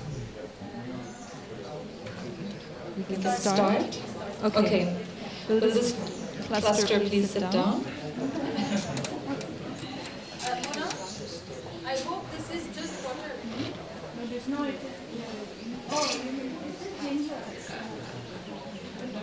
I'm not in charge of this whole. There's no sugar. No sugar. No. Mona? Okay. Okay, maybe we can move on to the presentation. So our next speaker is Lata. Lata is a planner, architect, and a GIS analyst. She has a degree in architecture and a master's in regional planning. Prior to coming to Auroville in 2003, she was a project manager at ESRI, the Environmental Systems Research Institute, a private company devoted to building GIS, the Geographic Information Systems, software and applications for many industries. With that, I will hand over now. Okay. Oh. Okay. So with this presentation, I've been invited, as I think, to present the regional context. But what I'm going to do is use the context and talk about what the implications are for the current process, for the Crown. That's my main aim through this presentation. So the context will be, I'll try to bring the context back to the Crown and what it means when we are talking about the Crown. Now this is something that everyone knows. I don't have to explain. This is just to put a context. So we are in southern India. We are, this here shows a little bit of the topography we are in. So this is the ECR, this is the other highway, and this is Auroville. This is the Kaliveri tank. So this shows the fact, actually the next slide will show it even better, that in that in that landscape, this is the ridge and this is the plateau on which we have Auroville here, like I showed earlier. So we sit on top of the ridge. It's kind of hazy, but this is a detail of the same, how we are placed in the landscape. So this is the highway, this is the ACR. This is something that has relevance for what we're doing. So as you know that this entire southern peninsula is a landscape of areas or water catchments, and they are woven together by overflow channels. So they are harvesting the water that comes during the rains so that it can be used and extended through the rest of the year. So you can see that,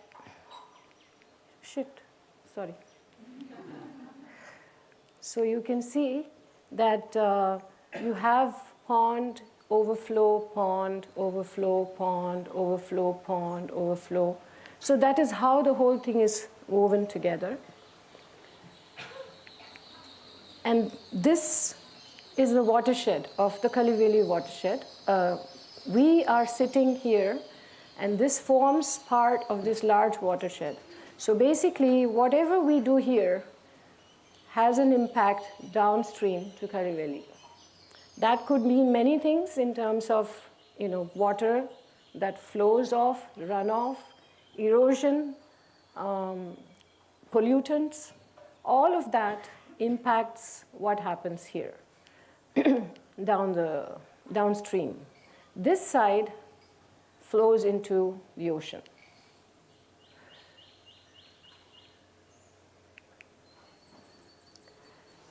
This is a subset of that same watershed. You see the ridge line here. You see what we could call micro watersheds.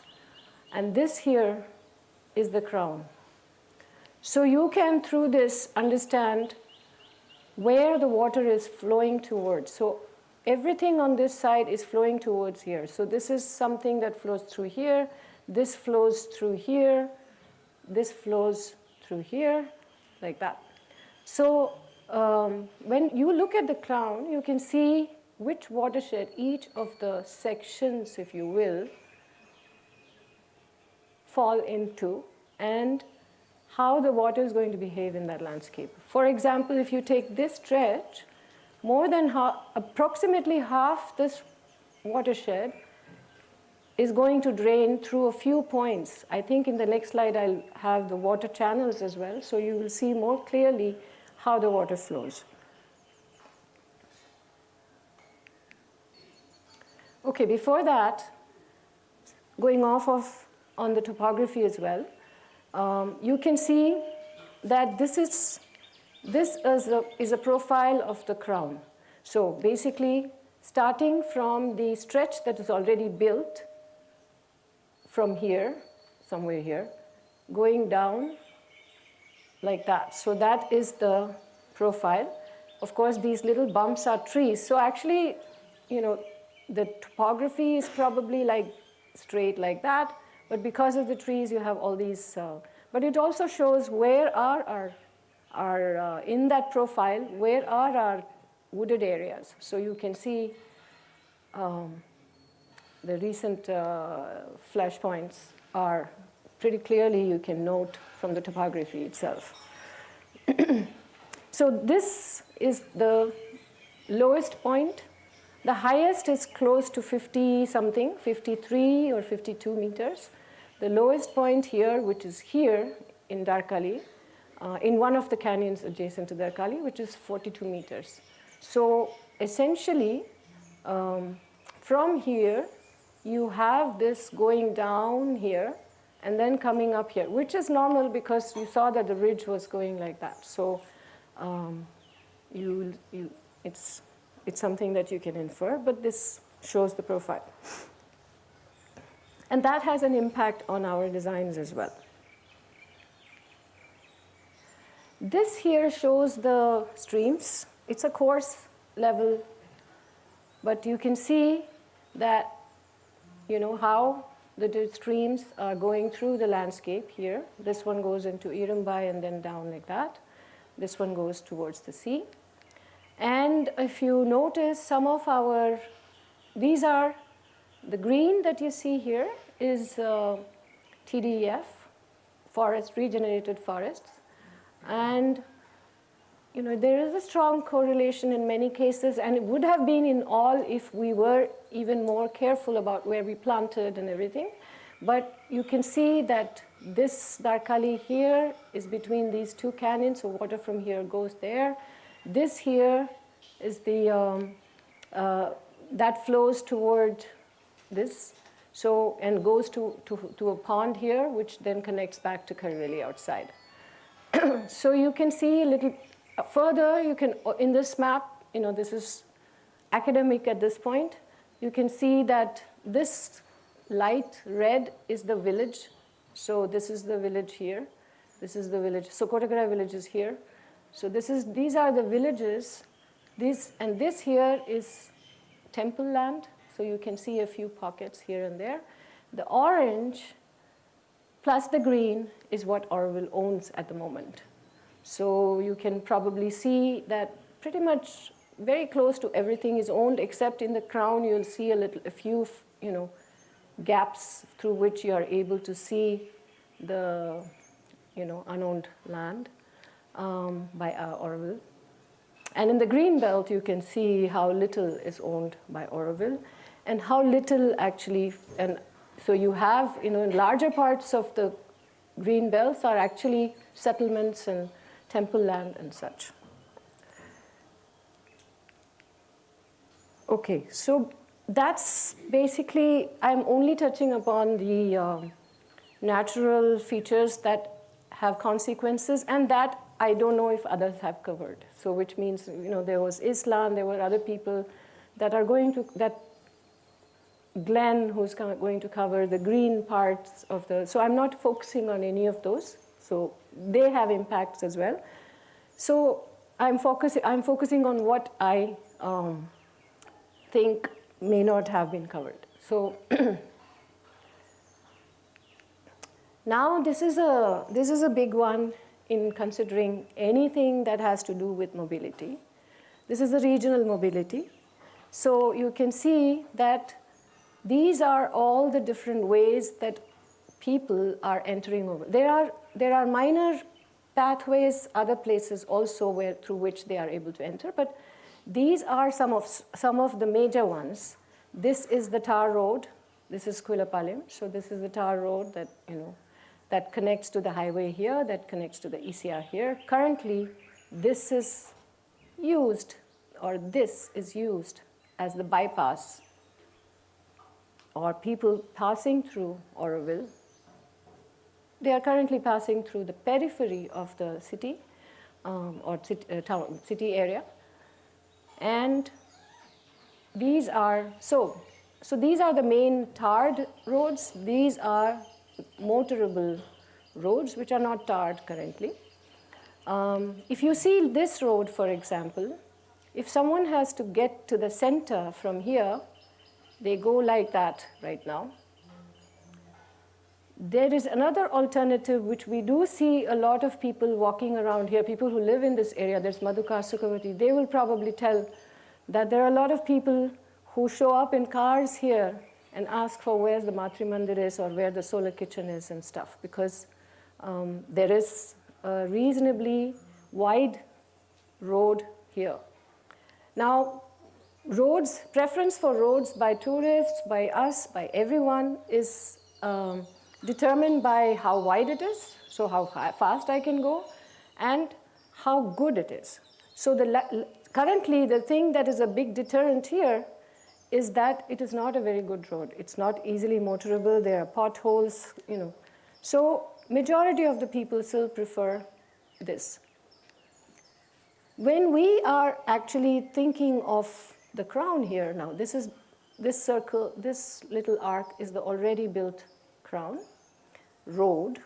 So when we are thinking of the crown road as an R, as a circle, or whatever I mean, currently, whatever the thinking is, that is something that we need to be thinking about, this larger picture. For example, this is already a road that is there, and this is where the crown would be. So whether or not, another thing of importance is, it is, when you create a new road, that attracts its own traffic. So the traffic sometimes get divided between two. So if we put the crown here, let's say, this traffic will get divided. Some people will go like this, some people will go like that. And you would have two parallel roads pretty much, this is just an example, pretty close to each other, serving the same purpose. So you need to think about that as well. I'll leave it at that because a detailed mobility analysis has been done. However, it hasn't been done recently, so meaning in the last year or so, no. This is another zooming into the mobility. Now we are talking internally how people move around. So these are the centers of big activity. This is the town hall area, this is the Bharat Niwas area, this is the visitor center. So you can see this is the Auroville Shilpa and those areas. So, and this is the solar kitchen. So you see that currently what we have pretty much serves the purpose of getting to these places. And here is the crown, the dotted is the crown. So currently, what we should be thinking about is the stretch that has been made. I think people, I mean, I myself am guilty of it sometimes. We go as fast as we can possibly go in these areas because it's a nice road. We don't have that many, great roads. So we do that. And so this area is where the residential zone 1 and 2 is, and the cultural zone here. So we need to be thinking about what are the elements that bring a slowdown on traffic, more pedestrian activity, a streetscape rather than a road that we should be looking at over here. Actually, in 2015, under Doshi, I, as part of the technical team, had done a Crown development guidelines for just residential zone 1 and 2. Taking that, all of that. So pulling from the master plan, pulling from conversations that we had with people in sessions on dreaming. I mean, it wasn't dream weaving, but it was still dreaming about what could the crown be. And so that guidelines is something that I think I can pass on to the dream weavers. And we can, so in this, I think I'll leave this one also out there, because I think we can move on. What are the colors represented at that? What colors? All the colors of the map, purple, red, orange, dark green. I think the only important ones are these, because these are relating to mobility. I've just used a background map. This is TDEF. The red are roads or paths or transportation corridors. This thing is water. The blue that you see is water. And the green that you see is Auroville-owned lands.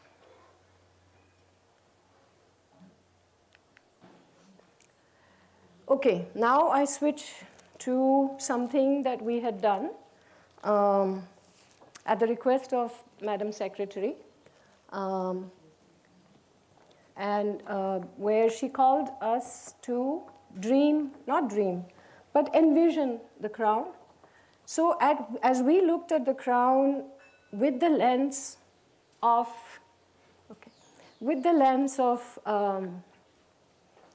the topography, the landscape, the people, where Auroville people are, all that has preceded us, that informs us in terms of understanding. So we came up with a few typologies. There could be more, but this is all based on what the master plan predicts there, what zone this section is in, what is the landscape telling us, what are the socioeconomic factors that affect us, what is the mobility that is going to affect us. So I'll go quickly since the bell has rung.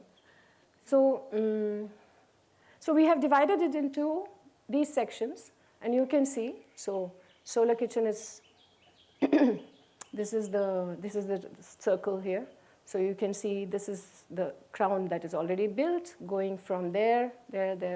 So you can see, and I will not go through all of them because obviously I have not so much time. I'll just correct, but I have more. I have lots.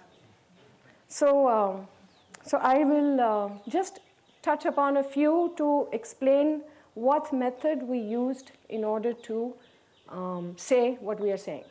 So I'll go, I think I will skip this just for the simple reason that this is something that we have done in detail in the Crown guidelines. So I'll skip this part. This is the part that we have actually made the Crown guidelines for way back, you know.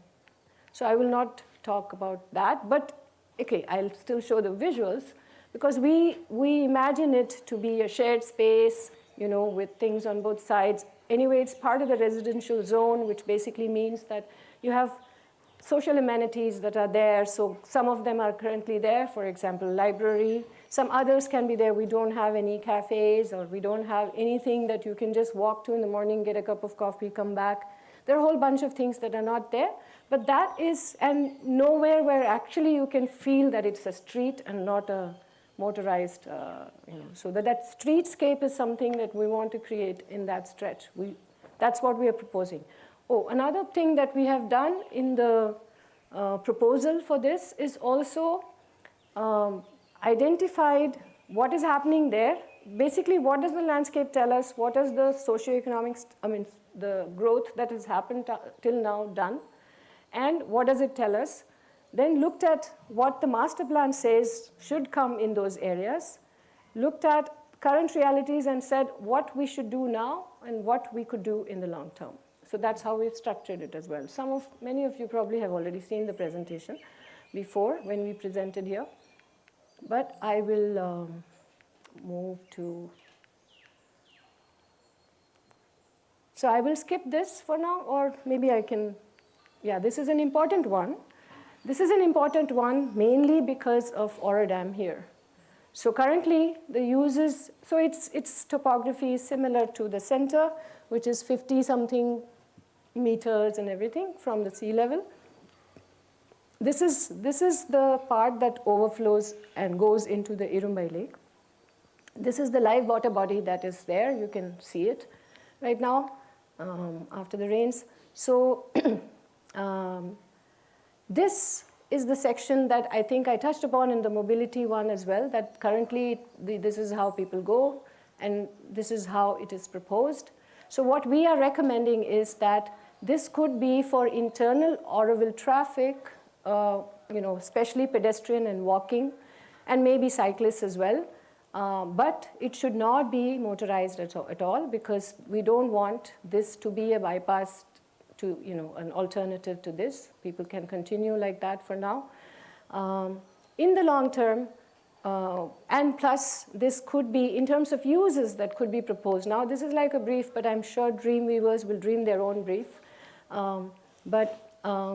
This is, we have said that this, from here, you could have, you know, some kind of pathways that already exist to the dam itself, the water body itself, and then one could potentially have interpretive walk, you know, around it or things like that. Basically a recreational kind of area here, low impact, respecting the ecology, not all of it opened up.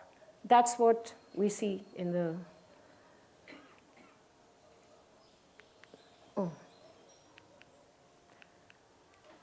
So it could, you know, these are just images to, you know, some of them are from here, this is from here, but, you know, all the things that could be there. You could have bike rest areas, you know, things like that. This is how the Aurodam area looks like. So, you know, you can see this is a bad perspective because it makes it look very, very vast, but whatever one we could find from different places, we put to kind of demonstrate what we mean by, what we could do there. This is from the Bharat Nivas Road. This is the second stretch. I'm going to skip that as well.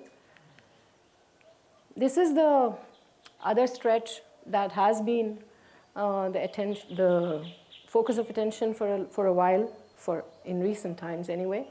And I think I touched upon it before as well. So you have these two canyons that are in the periphery or even part of that. And what happens here? Currently, the current uses here are, well, you have water catchment ponds, you have pathways, you have this, which is a jogging track or a walking track. So, so what we have proposed in the short term here is that, again, it should be something that actually should not be opened up or connect to any road per se. One could design some kind of walking track or whatever. However, the access should be from within at different points and not a connecting thing that moves from one end to the other. And of course, interpretive centers and even things about the trees that are there, because this area does have some unique trees. And whatever happens here is going to affect downstream Kotakarai and all that. So, and there is a lot of water that is caught, that is conserved here. So, this is the next stretch, which I'll skip also, in the interest of time.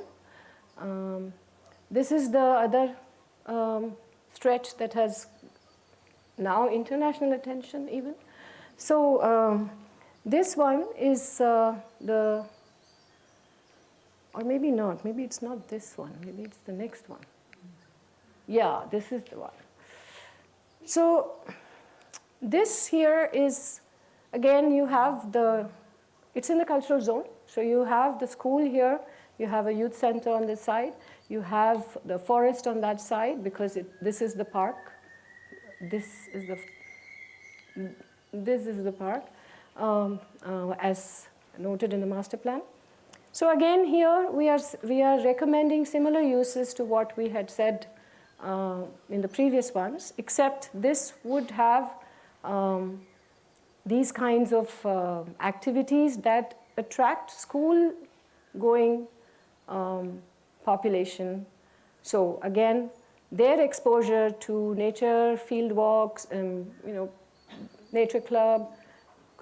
People from outside, also from schools, can potentially work, come and look at whatever exhibits, maybe something for residences for youth.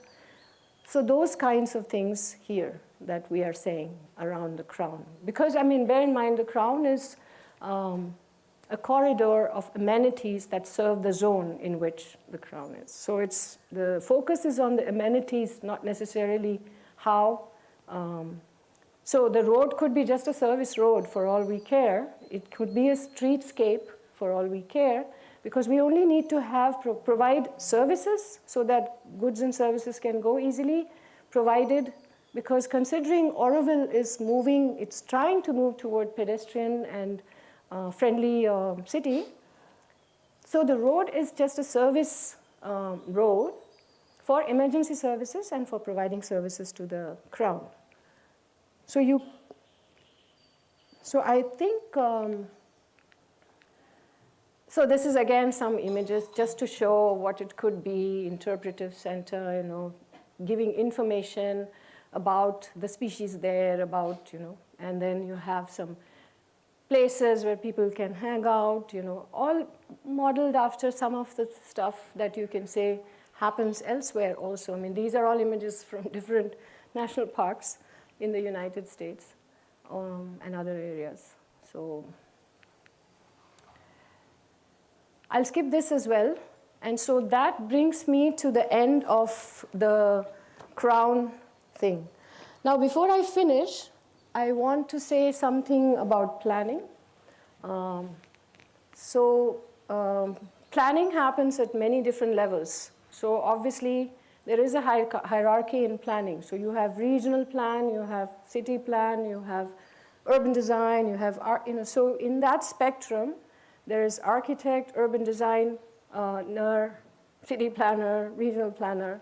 So that's the spectrum within which it operates. And each geography determines what goes into the thinking of that, about that particular scale. So in a regional plan, you have to take a lot more things into account, like mobility and all of those kinds of things, economic drivers, social impact. And as it comes down, that designs the framework within which the next thing happens. So town planning happens at the next phase. So certain contexts are already laid out by the regional plans within which city planning happens. Certain contexts are laid out already by the city plan in which urban design happens, and then, of course, down like that. And we, as people living in a house, we only have small modifications that we are able to make. We are living in a particular context. So that's the scale spectrum. So in that, I want to say that this happened, Roget's galaxy happened in 1968. At that time, towns were planned by architects and master planners. So Roget was that.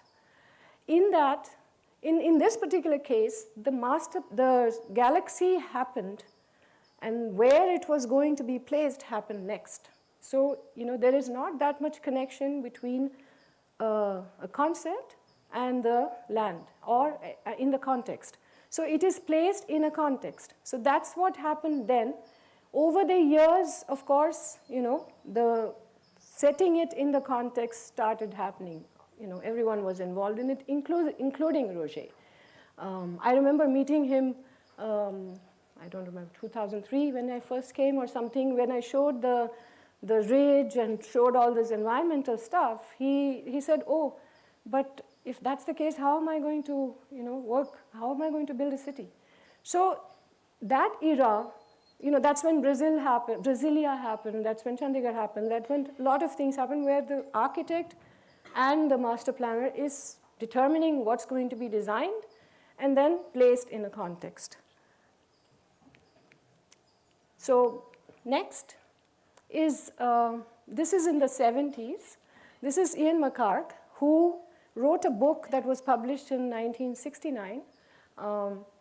And that is when environment came into the picture. I mean, he says the shaping of land for human use ought to be based on an understanding of natural processes.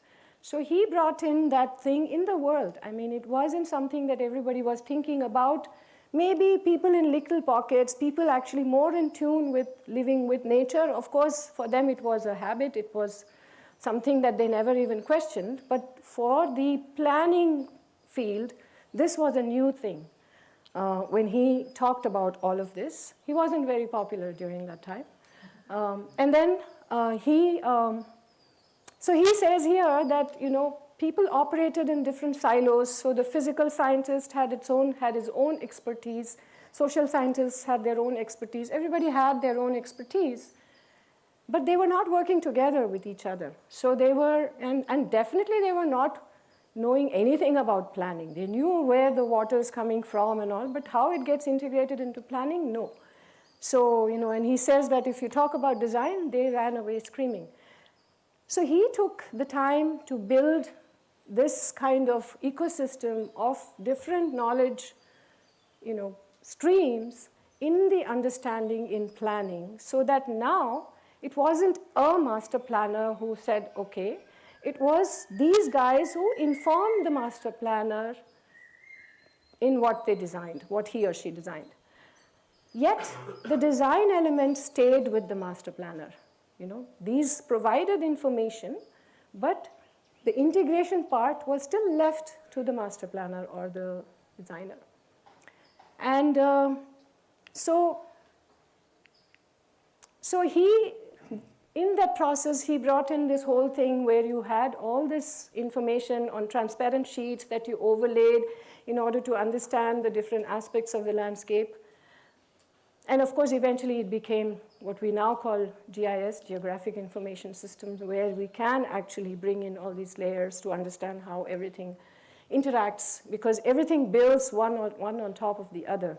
So you'll have a topography, and then hydrology, soil types, vegetation, human use, land use, everything builds on the landscape. And he used to call it the layer cake method, that you had these layers, and then you analyzed it, and then you proposed your design.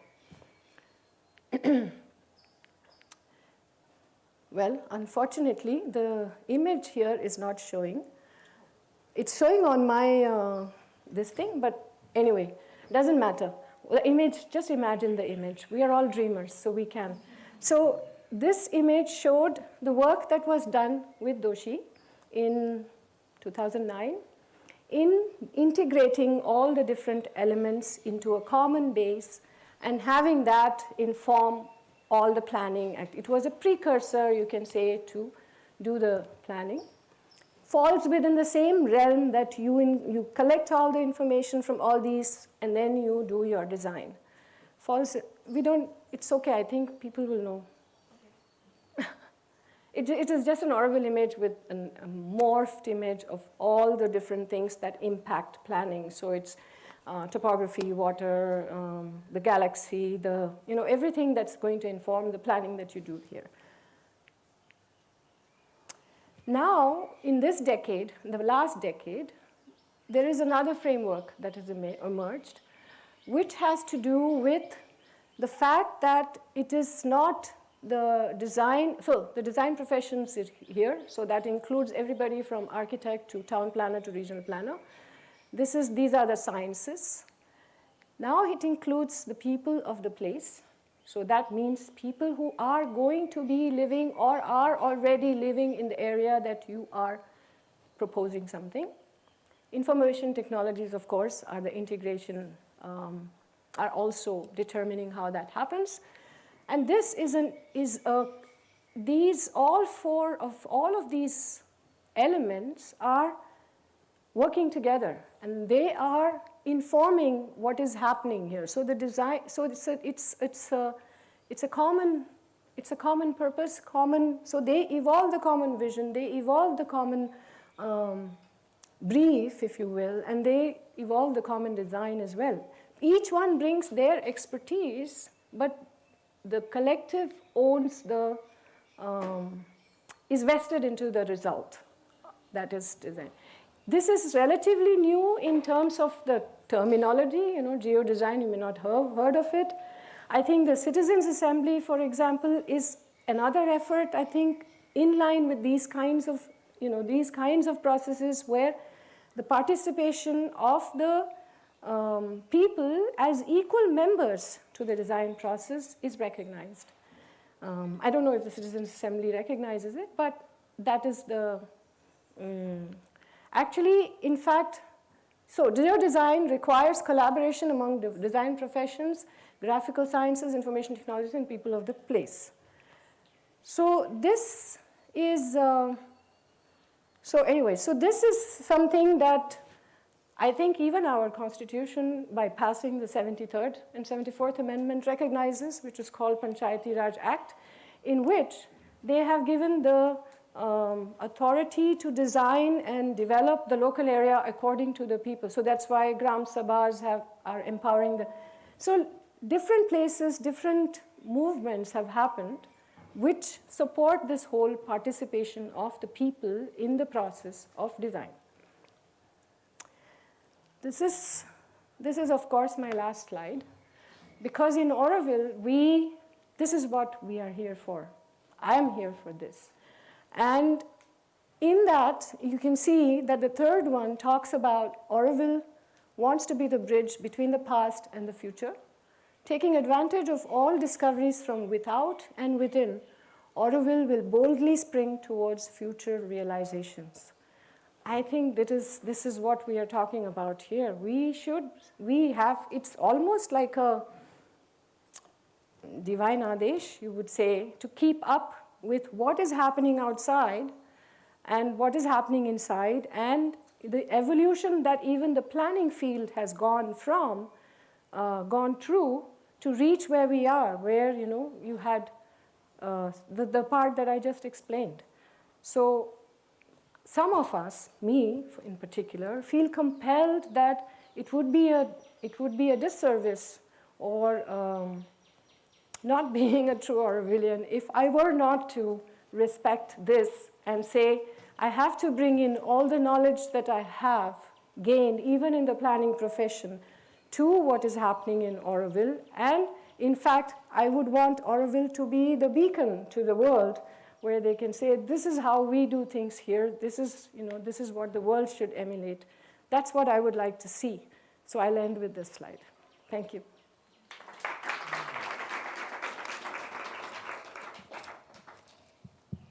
Thank you, Lata. So we have 15 minutes for questions. And yes, please indicate to David when you have a question, so he'll write down the names.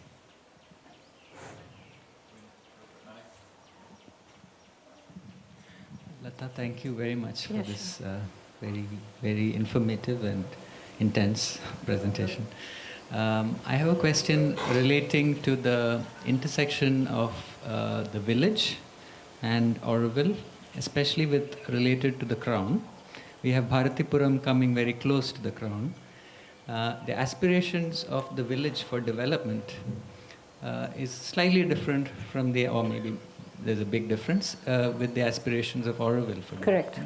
So have you considered that in the projections while you made the crown planning? Yes, yes. How have you so it has not addressed their future. It is because it's addressing more the present, because the demand of us was how do we move forward at the present. But in the framework of the people of the place, they are people of the place as well. So they have to have a seat at the table when all of that is being discussed, not just us saying, you know, this is what, you know, so they have a role to play there. How it is organized, how we ensure meaningful participation, because currently it's all political mobilization, right? So, you know, that is very important. So it's not like, you know, just have them at the table and everything is going to work. No, we may have discord.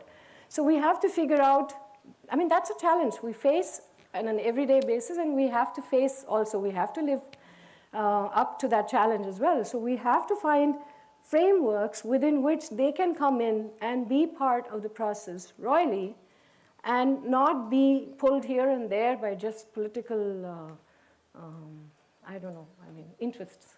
That happens all the time. So we see it all the time. So, I mean, not just that we are free of it, we have it also within ourselves. So it's not like, oh, those guys are political guys, we don't do it. We do it also. So. Hi, Lata, thanks. I just wanted to clarify, because you didn't mention who is we. You kept on saying we. Just Prashant and I. Okay. Okay, I will just want to clarify. I think since you asked that question, I'll say that when Madam asked us to do this, we talked, of course, we were still in the second mode. You know, we could not have a truly participatory process because the fact was we were given just a week. So we actually talked to all, you know, whoever, you know, we, through our networks, we reached out to many people in order to find what is it that they, you know, they aspire for this place and all that, and we integrated that. So the team, actually, it wasn't just Prashant and me, it was Tejaswini as well, Suhasini, Dharmesh. But I think towards the end, it was just Prashant and I who, you know, who finalized. Yeah. But anyway, you can see it only as a perspective. You don't necessarily have to see it. It is our perspective, you know. You take it or you leave it. Do you have any idea of the infrastructure? Because that seems to be the bone of contention, so I'm putting it out there. Because you showed all these different, parts of the crown that you did. Do you have any idea how because you said where Darkhali is and it could be smaller and more. No, the infrastructure corridor currently in contention is the cable right now. Yeah. And the cable in Darkhali has already been laid. So it's not a contentious one right now, really speaking. I mean, it is made to be a contentious one, but it's not really. Because it is possible to lay cables. And people lay cables under the sea, you know. It is possible to lay cables. I'm not saying we should lay it under the sea or we should lay it in waterlogged areas. I'm not saying that. But that is a technical solution that needs to be found for infrastructure. You need to be able to provide it. You need to be able to provide it in whatever fashion you want in terms so that it is a loop. You know, that is what I've been told. It has to be a loop. It has to have access. Now the access is just going around in circles. No, not necessarily. You have to have points of access. I think the encasing has to be modular. For example, I have mapped utility networks, you know, in my life also. So you have nodes, you have junctions, you have, you know, so it's mapped in a particular way, and then you know when a fault arises, you know exactly where the fault is because the sensor tells you, and you send your dispatch over there. You know, so I mean, I've even worked on applications that do the application, as in software applications, that do the dispatches as well. You know, this is where the fault is, how to rush there and repair it and make it operational. I mean, there are so many, I mean, so I wouldn't go, I'm not, besides, I'm not a technical expert on infrastructure, right? Because that's where the experts come into, my expertise lies in more of the stuff that I talked about, less on all of these, although I'm just saying, since I've mapped some, I'm saying that that's how it works. So you have to have it, and you have to have access to it. How it's done is totally up to the designer.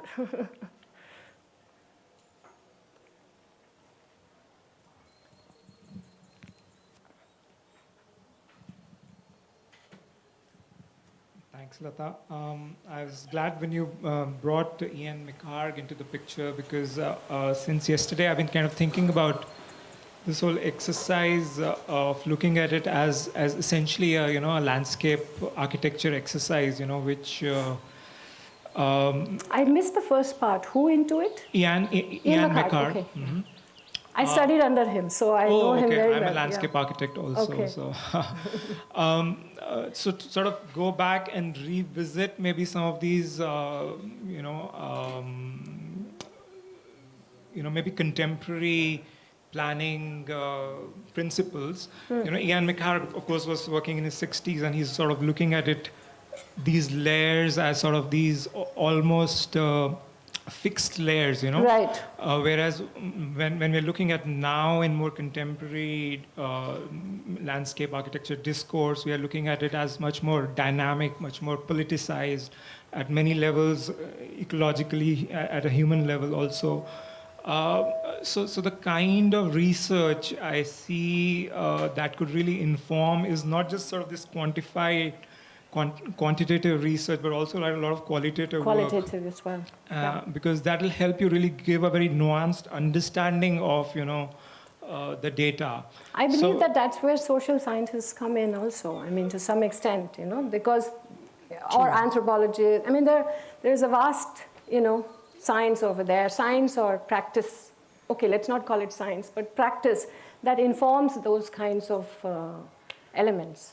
So would in the like a larger planning process, in like planning as such, are you kind of talking to some of these so-called experts, or you know, like anthropologists, or no, or I'm just, it's not just for you, yeah, the question. Because I'm it's not for in the whole position of a planner here right now. I mean, I'm not a, you know, I'm not in the TDC or, you know, where I've been brought in here, and even in this process, as someone who knows something, who's done something in the past, more as an expert in that sense of certain specific domains. Obviously, I don't claim to know all the, and I also want to say that a planner, you know, or the design professional has to have a generalized understanding, general understanding of all the domains, but the experts are the one who bring in those details and are bringing it to the table. That's why it becomes more important in the geodesign framework that I said, which many other there are many other frameworks that exist also. In 2009, there was a group that had come from Europe somewhere, and they had a similar kind of collaborative framework as well. They came again, I think, a few years ago. So I think essentially I'm saying I don't know. You know, I'm saying I myself don't know everything, but we need to involve the people who know into the process so that it is complete and it is able to take into account everybody's understanding and aspirations. Are there any more questions? Yeah, I want to say one thing. This is anecdotal since we still have some time. We don't have any questions, right? Oh, okay. Like you showed in the green belt that we have only about 30%, 33% of the land. What are the dangers of planning when currently, right now, I'm just speaking like when we design, we don't have those parcels of land and then we plan it from that perspective that we have that. I mean, it's not just I don't know, does it make sense as a question, but it generally, when we are looking at the maps, we look at these two circles, the green belt and then the city area, but when we actually look at the real maps, it kind of gives a very different perception of what we have at hand. So while we are looking at different kinds of maps, like a conceptual or the reality, it kind of tends to give us a picture in a different way also. Actually, that's true. I should have included a land status map as well, because that informs what we do as well.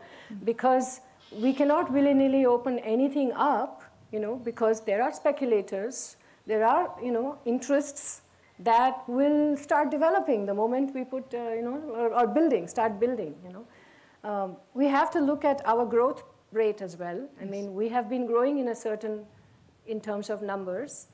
We aspire to go faster with numbers, but what numbers are they? That we have to look at. What are the kind of people that we want to attract here? What are the institutions that will foster those kinds of people coming here?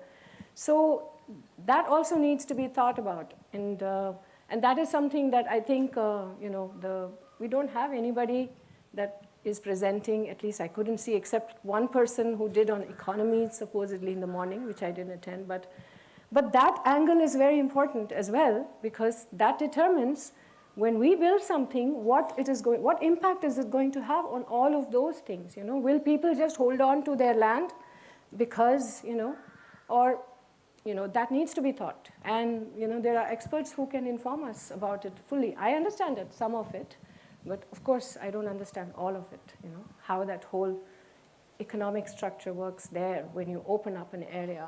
And sure, the numbers will increase, development will happen, but, you know. Yeah, so just one more small thing. Like when we say from right now 3,500, but aspiring to 50,000 number, which is a huge gap then, we say, then do you think it makes sense to really, really pay attention a lot to phasing it out? And planning is all about phasing. Planning is about iterative processes. So that's why we even from that time, we had master plan 20 years or 15 years, whatever. We had development plans for every 5 years, but they are still like developed. But the thinking is that when you do a master plan for 20 years, 25 years, and you do a development plan for 5 years, and you do your annual implementation plan for 1 year, what happens in that 1 year demands that you go back and rework the development plan. What happens in the development plan goes back and reworks the master plan. So let's say if we projected we are going to be 10,000 in X number of years in the master plan, the detailed development plan will say, okay, in the first 5 years, we are going to be so many people. Now, and in the annual plan, it will say we are planning for 1,000 people, let's say. I mean, this is just, you know, arbitrary. For those, now if we see that in that first year we haven't reached the 1,000, we need to relook why, we need to examine, and then that is the ideal process, if you will, right?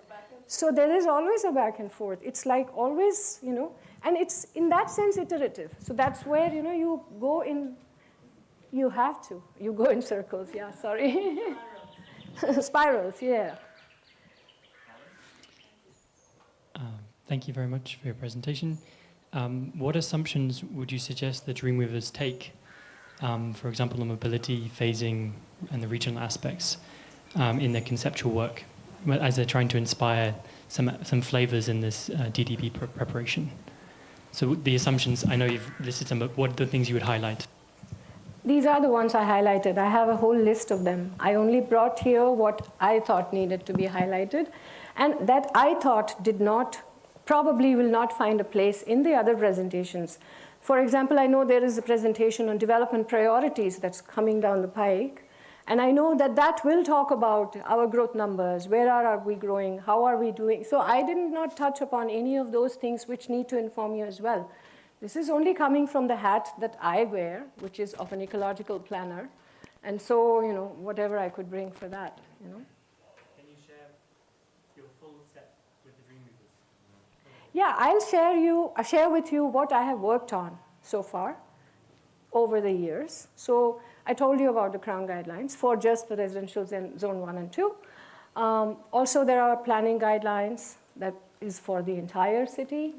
And there are numerous studies and all that which have, which are there, which also may have some impact, on what you're doing.